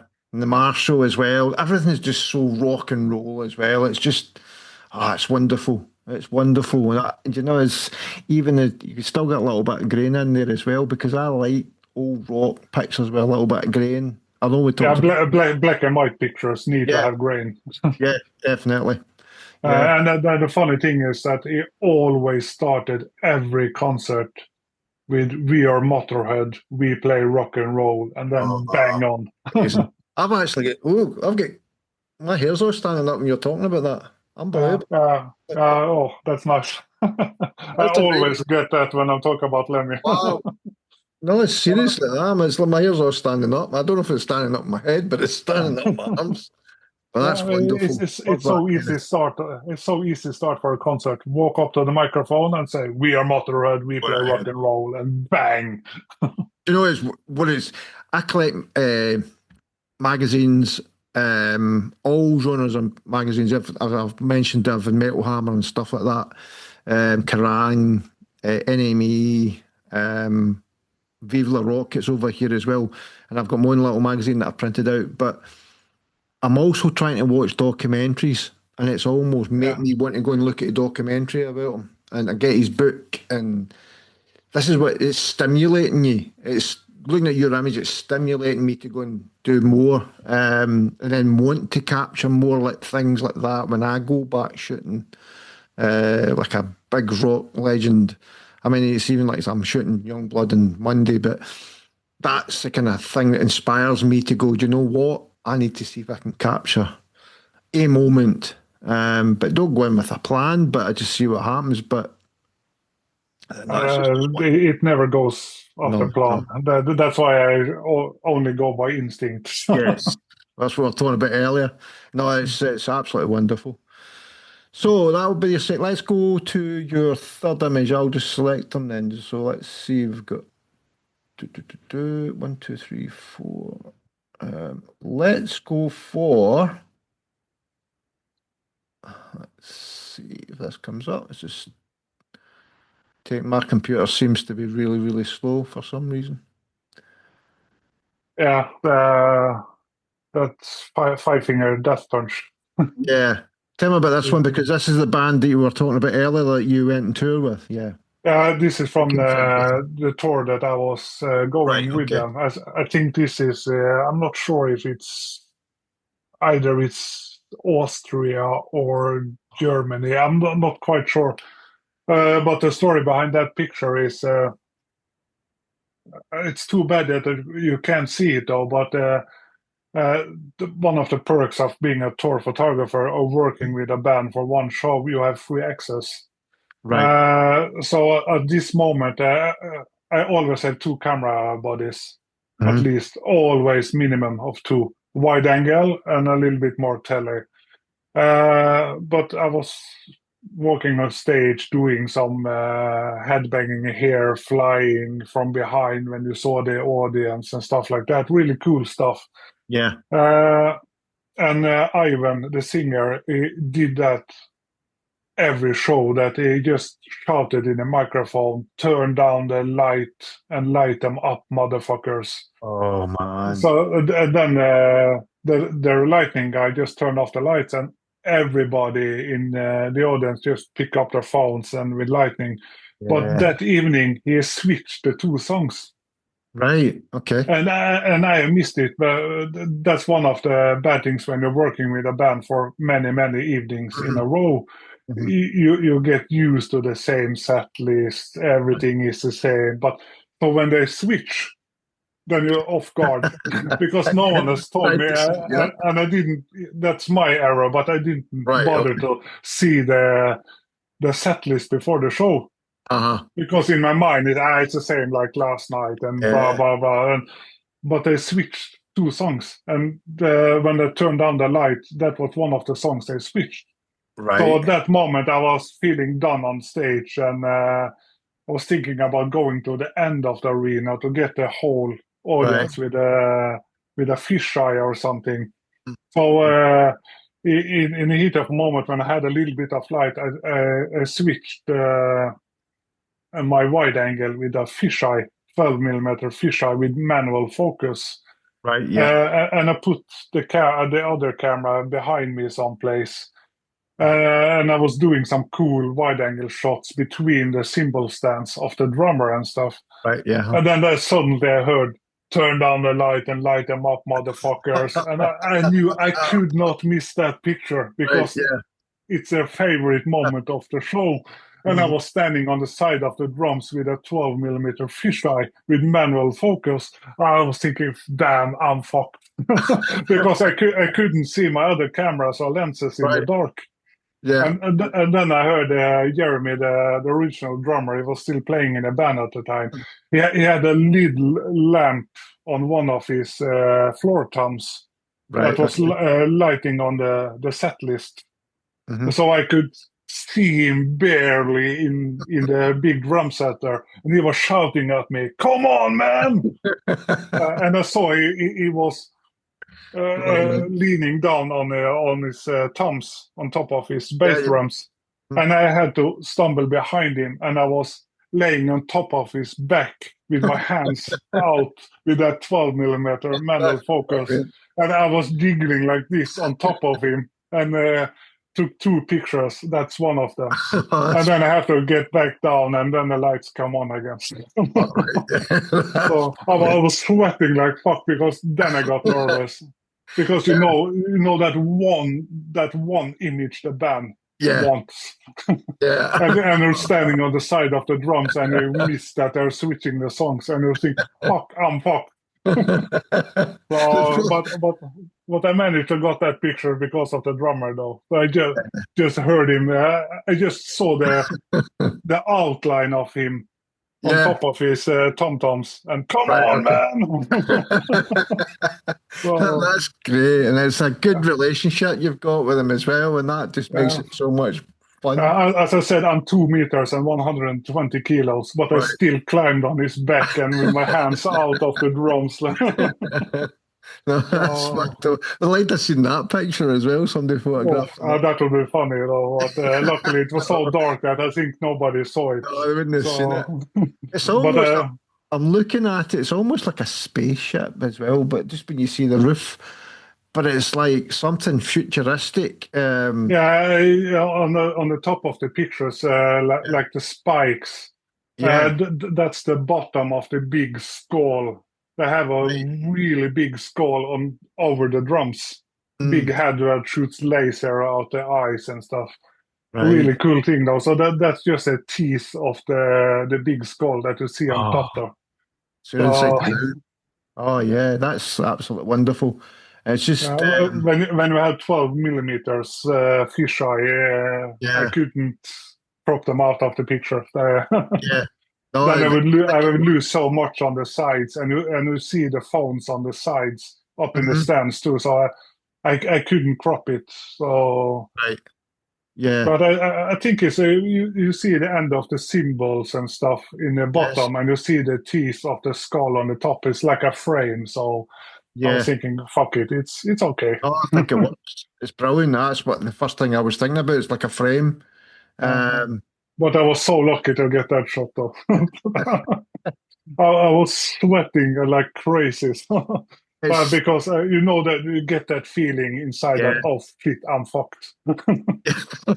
but still could deliver that picture to the band afterwards. But I mean that take me back about the earlier section I talked about. Have you ever missed the shot, or if you're thinking, am I going to miss the shot? That's kind of in that kind of. And everything went so fast that I didn't have the time to think. Yeah, yeah. I mean, you can see some of the people are actually. I don't know if it's one of them. See to his right hand. There's somebody holding something up like a stick. Um, I don't know if I just noticed it, or he's just holding something. But you can actually see the people hold not just much holding their phones, but it's a little how the detail of the image, how much. And you see the singer with both his hands out on the Ah, side. yeah, it's so really crisp and very detailed as well, and that's what I like about it. The guitarist looking at him, um, just taking in that moment as well. And this is with an old DSLR, one of my Pentax cameras. All right, yeah, So Pentax, I didn't have the viewfinder or anything. So I had to right. just shoot on Oh man, instinct because I couldn't see it through the viewfinder either because I hold my hands so far out to yeah, don't get only drums and a little bit of the crowd. So I had to stretch my arms so yeah, far out and just shoot on pure luck and instinct. mhm, yeah. It's But definitely captured as it. I say, if you know what you're doing, it's much easier to be lucky than if Yeah, you're not sure what you're doing. So I think it's coming down to experience and working on instinct and stuff. So yeah. yeah, but I Uh, could just as easily fuck it up though, but I didn't, luckily. no, no. The band obviously be pleased with it as well that you've got it in the band. Yeah, they love that image. So Yeah, I don't. It's absolutely amazing. I love it as well. And even from a graphic, see if I was like having that as well, I can just graphic design again. I look at images and I go, wow, I could put loads of letter. I could do this with it, put it in the magazine. A lot of negative space here for me. I love negative space in images. And like we talked about earlier, they talk about getting the shot rather than having to crop it or tight and bright or portrait side and different things, and it's just as it's come out the camera, and it's like you distinctively shooting from the mouth, but you can see there's a frame there. But you just want to capture that shot, and it's just so wonderful. And I love those. I love it those moments when they get them to get the phones out because I've had a couple of images from a previous guest that he had the same, and I had that moment as well with a little singer in a venue, and she's in the middle of the crowd, and they get all the phones out, and it's a special moment yet again. You've captured another special moment. Um, there's, I think it was a little bit over 20,000 people there. So um, there's a yeah, lot of phones. I know, I know, and it's like we always talk about. Well, people are not in the moment and they've got their mobile phones out, but when they use it for that purpose, and then for us as photographers and trying to capture that as a creative thing, it's just absolutely wonderful. Yeah. The funny thing is that the Jeremy Spencer, the original drummer, he quit the band a couple of years after that because of back injuries. Oh, So, so, uh, so I always joke about that it was my fault because I'm so heavy and almost fat. So, I told him in a text message once that I'm sorry for ruining your back. So it's something that we laugh about also. that's brilliant. What a lovely relationship you had with them as well. That's important. That's what we were talking about earlier. And that just makes Uh, it so be- much fun. because when an I mean, artist or a band or management, whatever, if they feel comfortable with you and trust you, you can do things like that. yeah. Yeah. So That's just absolutely fabulous. Love it. So let's choose another one. Let's go for Mr. I've got a friend of mine who absolutely adores this guy.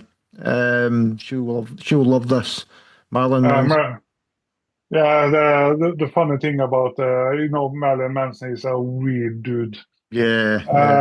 uh, and he doesn't like photographers. Right. Okay. So we got told in advance that we got one song and one song only. Hmm. That's okay.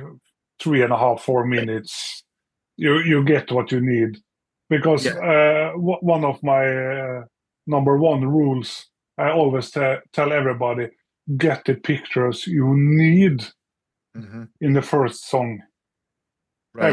Everything else is just Nice. extra. That's when you can play and have some fun. But just make sure that you have the pictures you need, because very often, due to security, when people are crowd surfing, you get kicked out of the Yeah. one song. And if you don't have what you need after that first song, then you're fucked. Yeah. So I know that I only need one song to get the pictures I need for delivering. But the problem here was that for the first half of the song, the stage was filled with smoke. We couldn't see anybody on stage. We heard the music and we saw some lights in the fog, but we couldn't see any band members for the first half song. And just at the end of the first song, he came out of the smoke. And I think we had maybe at most 1 minute to shoot before the tour manager come running in the photo pit and get the fuck out. Yeah, I've been there. So I think I took maybe 15 pictures or something. Oh, yeah. 5 of them are similar to this one, but different positions though, but the same lighting, and because the other ones were so filled with smoke. And I was thinking afterwards, fuck that tour manager, what a dickhead. So I was saying to myself, I hope I never meet him again, because I want to say some harsh words to him. But that's a funny thing, though. This was in 2015, I think. Right. And when I toured with Five Finger, that was 2017. Same tour manager. All right, interesting. But when I was touring, he was the nicest guy. So I was so surprised. He was so nice and so gentle and so. Do you need anything or everything okay? Right. Are you enjoying yourself? He was took so good care of me, and I was thinking, is this the same guy? But it was.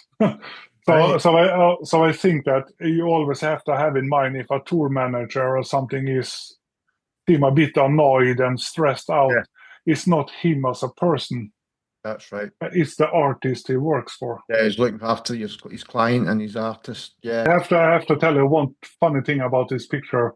The head chef at for the king in Norway, the main chef at the castle.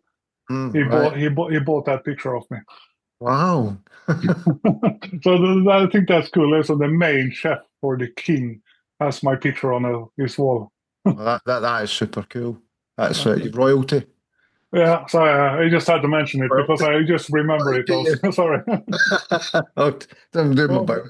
But that chef is one of the nicest guy, and even though he worked for the king at the castle, he's a really metalhead though. So yeah, you found it, and he even knows Marilyn Manson personally. So right, yeah. I mean, it works so much in black and white as well, because that's the kind of thing that he is. He's very goth and very dark, and you know the smoke, and I'm just. Yeah, the lightning was terrible with a lot of red and green and all the smoke and the color version. I did never like it. So I re-edited time after time, and I never got satisfied. And then just switched black and white, and boom, there it was. So, but that's a reason I always say that I'm shooting on instinct. When you're starting to gain experience, you are managed to capture these kinds of pictures because you don't get stressed out. You're continuing to shoot just on instinct and a little bit calm inside. So but it was crazy. 1 minute. So but I was even so sore in my throat when I went out because of all the smoke in the first half of the song. We couldn't almost see each other in the photo pit. So much smoke was there. No, it's a wonderful shot. The details there again as well. I love the detail, like the microphone and the position of the microphone. Because there's a lot of times when I'm looking at singers, I'd like to see a little bit of their mouth, but I don't think you really need to see it in this one. No, the total composure of him with Yeah. the way he's holding the mic and the way he looks and stuff. I was thinking it was okay. The only thing I wished I could do is standing a little bit more to the right, Yeah. so I could get a little bit more of the white light from behind him to go But more past him though. But what can you do? The photo piece is just that big. yeah, You can't expand a pit in the middle of the yeah, shooting anyway. So yeah, I know. I'm just Definitely. lucky. I'm just feel lucky that I got that shot at all because I think it was under a minute too before that big tour manager get the fuck out, and he was pushing us physically too. Right, yeah, yeah. See that out of your five, that's we were talking about earlier about how you like images to pop. This is the Yeah. one that popped for me. And I just It's all about timing patience. and luck, and as I said, research. Yeah. Because that's one of the shows that if I hadn't done research in advance, I would never know that he did that in the. Don't remember if it was the first or second song. Mm, It's 10 years ago, right. but I knew for looking at YouTube that he had that position and he jumped up on that one. He did that on every show he did on that tour. So I started at the end of the photo pit in the first song. It was crowded because it was in a festival tent. So the photo pit was really crowded. And I Mm, started at the end mhm. because we always circulate. Right, So, okay. so, so my timing was that I was going to get in the middle before he did that. And Yeah. I timed it correctly. So when I got in the middle, it was maybe 10, 20 seconds after I got in the middle, I lifted my fisheye, the same 12 millimeter I used on Right, the yeah. shot from the drums. And Mm-hmm. it jumped up and did like that. And I was, yes, I know, because remember. that was my only goal to get that picture. And the funny thing is that a colleague of mine, he Mm-hmm. started in the middle, but he got pushed out in the All right. sides when Yeah. that happened. And I could hear him scream, fuck, when I got that picture because he knew that I got it because he saw me. Yeah. So I could hear that big fuck scream in the photo pit. So Yeah. that made it extra special just to hear that Yeah. screaming on in my left ear, even with my earplugs in. So I mean, I know of August Burns Red, the band itself, and this is the thing about the genre of music, and I find with these type of acts are so active. I mean, some are not. It's not the music that I listen to the Right. most, Yeah. but as I always say, that you can't hear the music on the pictures. Hmm. So I don't care about the music. I only care about the visual aspect of the Yeah. band. Hmm. And August Burns Red is a really fun band to shoot, Right. no matter if you like the music or not, because they are so active and so wild on the stage. So there's something happening all the time that Hmm. makes it fun to shoot, even if you don't like the music. Do you know what? I'm looking at lines again, and I'm looking right in, and then I know he's center. Look at the lights. The two strobes at the back, identical, pointing down at his either side of his ears and at his shoulders as well, his hands. It's just the composition is 100% spot on. And then you can even see the drummer. Yeah, And I bent a little bit down. So, this is just, it's blown me away. This is the one of the best shots I've seen in a long time. oh, Um, thank you. I've got a fisheye and I'm not really good with it yet. But this is just absolutely wonderful. Um, If I have to choose between two things when it comes to lenses, like I mhm, said earlier, the 35 to 150 is my to-go lens. But mhm. if I only can have one lens, I would Right, switch that out for a wide angle, either right, yeah, 14 millimeters or a fisheye or something to get these kinds of shots. yeah. Mhm. because Yeah, I couldn't get that shot. It wouldn't be the same with a normal 35 millimeter or something. I've I, seen these. I would lose the two guitar players on the ends, and Right. the lights would be different and all. So I'm really fond of using wide angles. Yeah. I mean, it's just the fact that it's almost he's got horns. It's just the lights. It's just everything about it. It's just technically absolutely spot on. And I always link my exposure with the focus point. Mhm. So the camera picks up exposure from where I have the focus point. So there the focus point was just in the middle of his face. So the Yes. camera adjusted for his face. Mhm. So that's also a tip. If you're the newer cameras, you have that opportunity to link the exposure with the focus point. Right. Okay. Yeah. I always use only one focus point, so I Mhm. know that the exposure just follow that focus point. No Mhm. matter if it's center or at the sides of the screen, it's always use the focus point to where to get the exposure. Right. So that's another tip, though. Oh, that's a lovely. I like these tips. These are absolutely wonderful.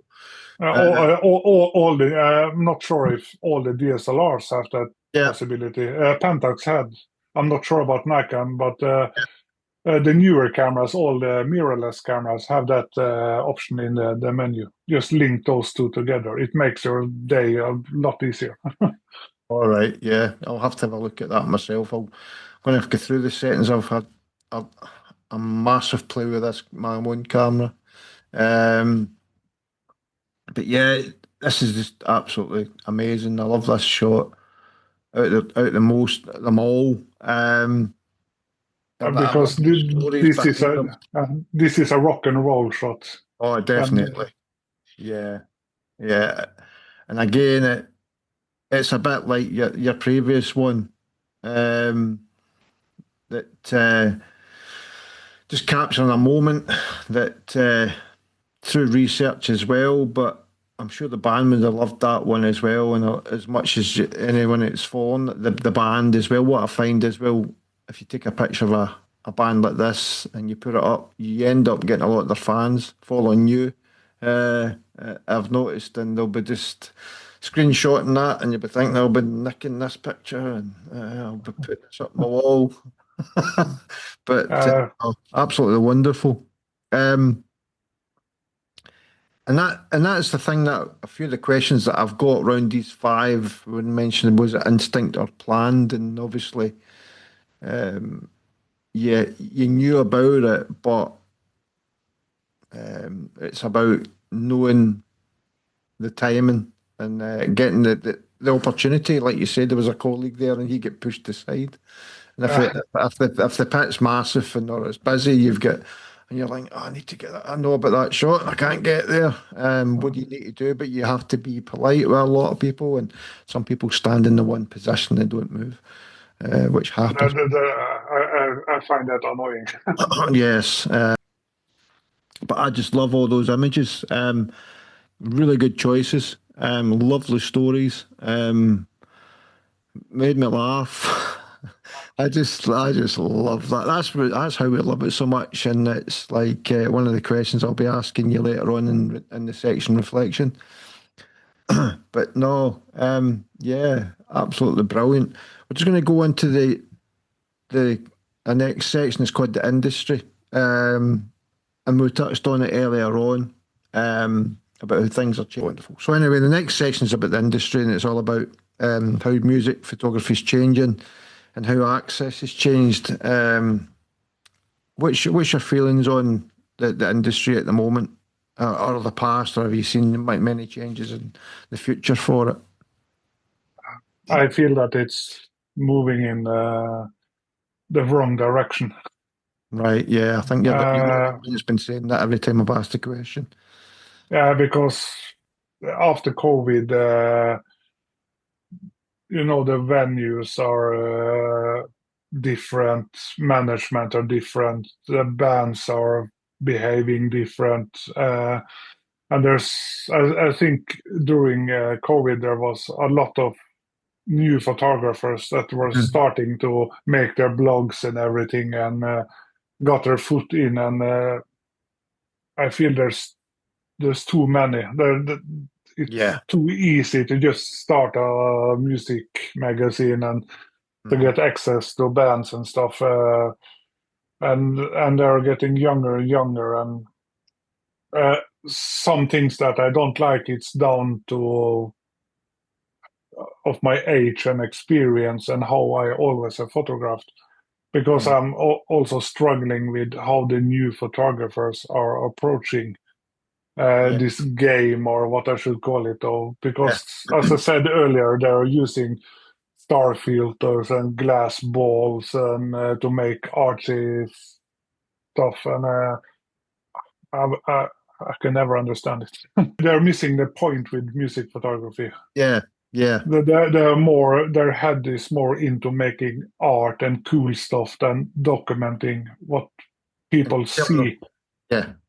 So Yeah. I have told many of the younger photographers that as long as you do stuff like that, you will never ever get your foot inside a real serious magazine or a newspaper or whatever. Because when they see those pictures, so they're thinking, now I don't even bother talking to that photographer. That's right. Because I think as a illustrator or a graphic designer or someone that's creating a magazine, I create my own, I use InDesign. Like I talked about negative space and getting that image. I want that image so that then I, as the other creator, part of the chain, to create something as well, because it's like a blank canvas to me. But if you're sending me an image that you've made it all arty and all over the place, and it's blood lines or these starlights or whatever, or it's so processed that it's almost saturated in colour, there's nothing I can do with it. One or two pictures in a full set is okay, though. Yes. I only done it once with the double exposure, and that's the only reason I did that is because my daughter wanted that kind of print for Christmas. Right, yeah, I did it myself. I think you'll find it on my wall on Facebook.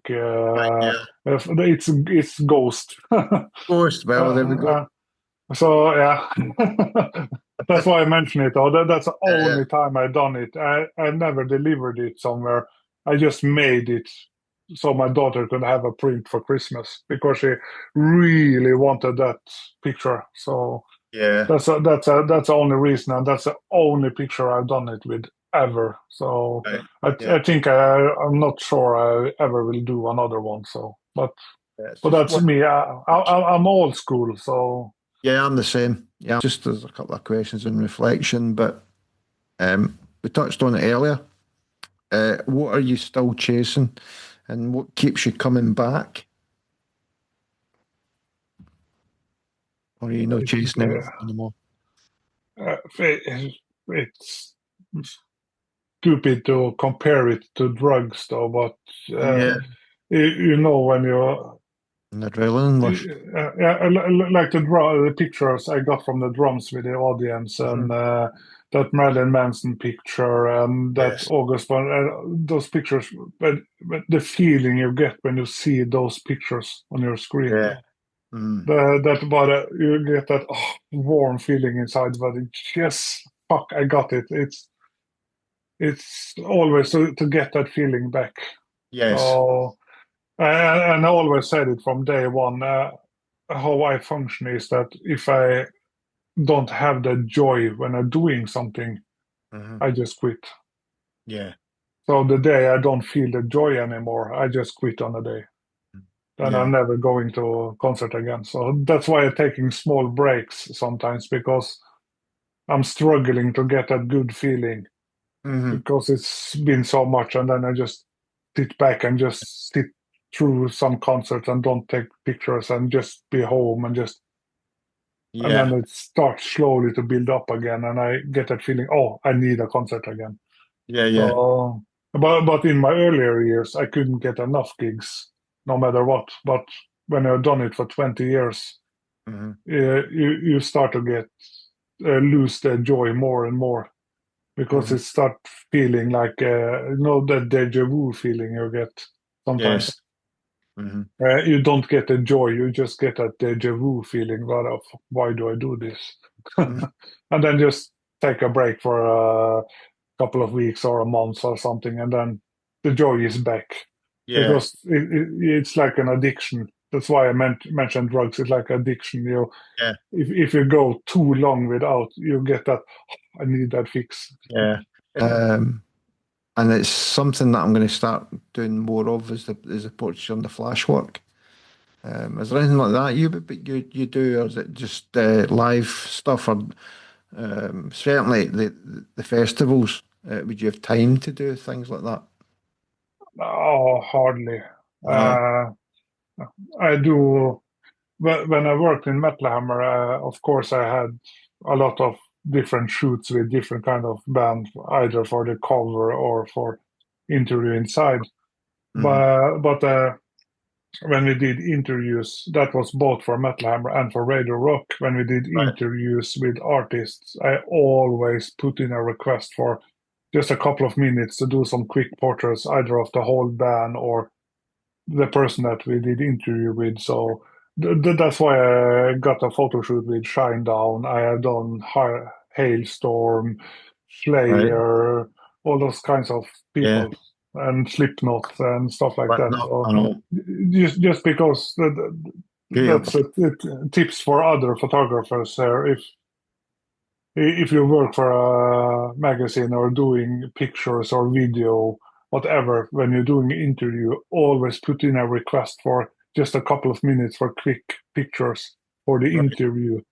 Even Yeah. though if you don't use it in the interview, you just use that for the request. So the management and artists think that, yeah, of course, you need Yeah. pictures for the interview. Then you get some portraits or band pictures or whatever. So Yeah. Yeah. so I don't know. Yeah. I have to tell a funny story about Papa Roach. Right. Okay. Uh, that was still when I was working for Metal Hammer. They Hmm. did, I think they were the last support band for, I don't remember the main act though, but I always been a fan of Papa Roach. So I Hmm. just sent sent a request for the management and asked for 5 minutes for a quick band shoot before they were playing, and I got answers straight away with, "But no, we do no press this tour." And I was thinking, I work for Metal Hammer, so I just replied and said it's too bad because we're going to maybe have a feature on them in Metal Hammer, and Right. then I Yeah. think the management, "Yeah, Metal Hammer." So Right. then I saw my email address and everything was legit Metal Hammer and stuff.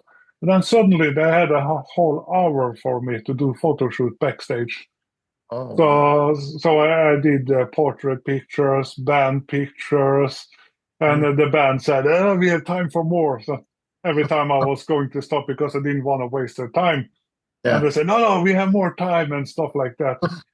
But the funniest thing about that shoot is that one of my friends was a huge fan of Papa Roach, Mm. and I was thinking I'm gonna surprise him and do something for him. So I sent a mail to the management and asked if I could bring an assistant. Right. They Okay. said, "Of course, bring whatever you need to do your pictures." So I got him with me as an assistant and he didn't know what he was doing. So I was telling him, "Can you move that light and stuff?" And he fucked up everything. And the band noticed, and they started to laugh. And I had to explain them why I had him as an assistant Yeah. because he's a big fan of the band. And then the band was so cool; they just gathered around him and took selfies and That's gave me his phone and do pictures of us and stuff. I think we used an whole hour backstage with the band. They're what. really nice guys. Yeah. Yeah. I mean, so that's a so great so many relationship. many times if you get no and stuff like that, it's not always the band; it's the management. Yes.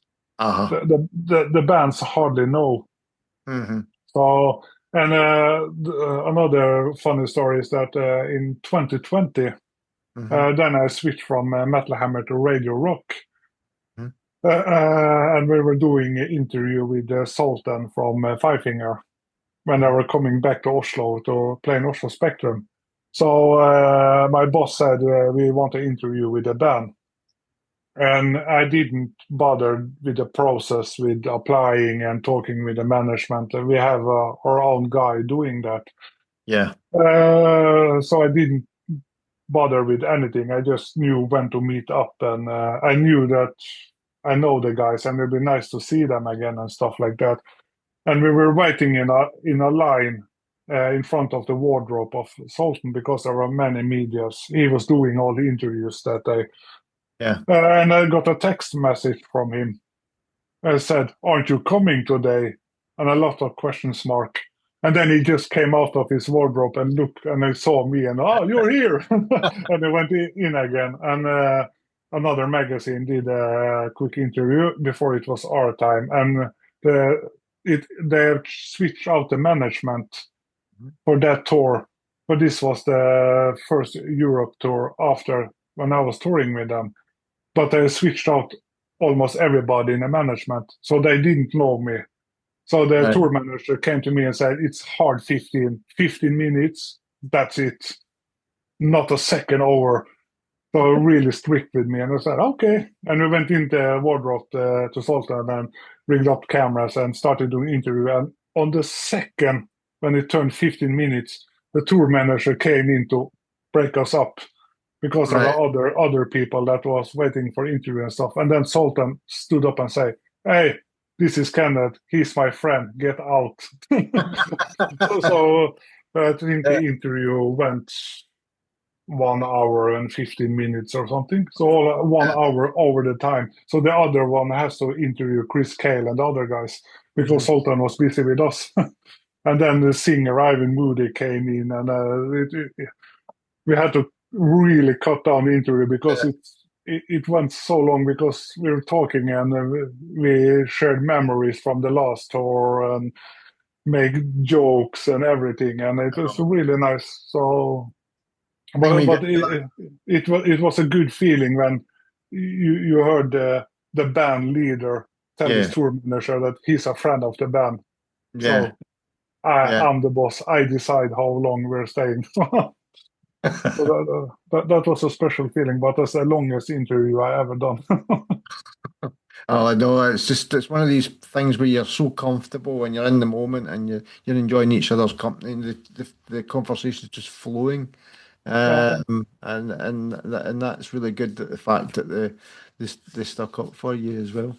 That's why I always tell photographers, especially the new and younger ones, never be a dickhead. Yeah. Because one day it will bite you in the ass. Yeah. Yeah. So I have even been fighting with Dave Mustaine from Megadeth in his wardrobe backstage. He was flipping out on me and slamming the doors and "fuck this" and "fuck that." And I was sitting there, but oh, shit, what should I do now? So instead of trying to argue with him and become verbal myself, I just let him get everything out. And he stormed out of his wardrobe, and the tour manager came in and said, "I'm so sorry. Just wait a couple of minutes," because I was in his wardrobe. So I couldn't go anywhere because I had people that had to follow me in and out. Right. Because this was at a festival, so I had to walk through other bands' wardrobes to get out. Right. So I didn't want to move at all. I was sitting there and waiting, and then he came back and he said, "Sorry for being mad at you." And we shook hands, and he asked me, "Do you want a beer, water, whatever?" And we sat down, and then we had a really nice talk. But if I had been a dickhead and start answering him in the same heat of the moment, that nice moment afterwards would be totally fuck. The reason he went off is because he knew that we were doing an interview, and we were from Metal Hammer and everything, but the management had forgot to tell him that it was a video interview. Right. Okay. So he saw me, was sitting there with the camera, and he was thinking that I was just waiting to take a couple of pictures after the interview, but I was filming. and he Right. saw the red light blinking on the camera. So we just looked in camera. Fuck, are you filming me? So because he was sitting like, Right. I Yeah. was thinking, okay, that was a weird position to sit in. But he didn't know that I was Right. filming. Okay. Yeah. Nobody else told him. So we got that cleared up and we became friends afterwards. So it's no problem. I met him backstage again in 2020 and he just said hello and smiled and just walked past me. There's Yeah. no hard feelings. Yeah. That's But this is a funny story when I'm thinking about it. I've been yelled at by Dave Mustaine in his own wardrobe. yeah. So, There's loads. That's some lovely memories and stories to have. There's not many people who have those kind of things, and some of the fans out there and some other inspiring photographers will be just thinking, "Oh, hope I get that kind of opportunity," or like you said, don't fuck it up. as I say, just be a nice Just person. be nice. Don't Yeah. ever be a Be dickhead, and nice. those opportunities will come because if you have a little bit of intervention with a band, maybe a short interview or a quick photo shoot or something, and you are nice, they will remember you the next time. Yeah. And then maybe they are pushing the limits, the band are pushing the limits for you the next time. Give you a Mhm. little bit more time, be much more relaxed because they remember that you were really nice the last time. Yeah. Well, never be a dickhead. Yeah. That's my best advice. Yeah. Never be a dickhead. Well, I have another funny story I have to Yeah. tell. Steel Panther. All right. Yeah. Uh, No, I've uh, photographed him once, just once. we did a video interview with them That'd as have been 10 interesting. years ago. It's 1.5 hours, Right. and it's the worst pain I had in all my life because back then my sound gear and camera stuff and it was not so professional for video. Mm-hmm. So I had to sit still behind the cameras and not move or talk to get sounds because I only had on camera microphones. Mm-hmm. All So right. I had to be sitting still, and they were doing so much crazy stuff that I had to bite my lip not to start laughing. And I was feeling the sweat in my forehead, and the band noticed it. So they started to do everything to make me fall off the chair, if you know what I mean. So Uh, that got the mission of the band. We got to make him laugh. So I was sitting there, I was biting my lips so hard I almost could feel blood in my mouth. And the sweat was pouring in my head. I was, don't laugh, don't laugh, don't laugh. You know that feeling when you can't yeah. laugh. And the other ones do everything they can to make you laugh. Yeah. And when the interview was over, the singer came to me and said, just email me your details and I will pay for the shrimp. That's So brilliant. they are I always really remember. funny guys. I remember photographing them at the O2 in Glasgow, and it was my birthday. But they obviously didn't know that. But it's the first time I'd ever seen them. But I had researched them, and I was in the pit photographing them, going, "Is this real?" Just the way they were going, they keep getting the hairbrush out and getting the mirror Yeah. and things. So I'm like, "What?" And I was like, "This is brilliant." But I really enjoyed photographing them. They were wonderful. The funny thing is that the singer is the only person in a band that has his own hair. Oh right, yeah, because other ones are The other ones is just wigs and stuff. yeah. The guitar player, Hmm. he's a professor at Berkeley, at All right, normal. yeah. So he's a teacher. So he's a All right. boring teacher in his There's a normal life. bandana as well. They're really, really Yeah, funny. And I, I saw the whole band in their normal postures without right. wigs and stuff. So I hardly recognized them. So because we were guided in backstage before they made their Right, makeup and stuff okay. before the interview. So I Yeah, saw them with their normal clothes and hair and stuff. They're just regular guys, yeah, teachers, and yeah. it's just a singer that's like this all the time. Perform. Yeah, Uh, and absolutely. I'm not sure if you know it, but the guitar player, you know Rob Halford Hmm. from Judas Priest. He had a band after he quit Judas Priest for a period that's called Fight. Right. Uh, the guitar player in Steel Panther was a guitar player in Fight. All right. Okay. Not many people know that, but I didn't know that. when you see him with his leather, with his tiger stockings and stuff on stage with the wig and stuff, you can't imagine him play serious music with Rob Halford. That's it. No, I know, because I think I've got a picture of him. He's rocking out. Well, I've got a few with Steel Panther because I just loved that night. It was the whole band started as a joke. Yes, a nudge to the hair metal era from the 80s. Yeah, for the 80s, yeah.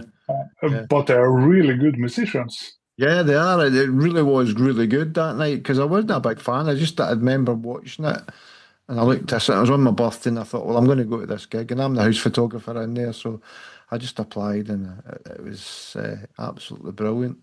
It's just so funny. They're always they listen like this when they see the camera. They're always posing for the camera. So it's really fun. And on the opposite side, you have bands like Kiss. You have 2 songs you can photograph Kiss. Right. And most often they play the 2 shortest songs they have just to get the photographers out. But I think I timed it in 2017 when I shot Kiss in Oslo Spectrum. I was thinking I should time how long we can photograph them. I think we ended on 7 minutes or something. Yeah. But the whole band, they were so drilled in posing for the photographers for those 2 songs.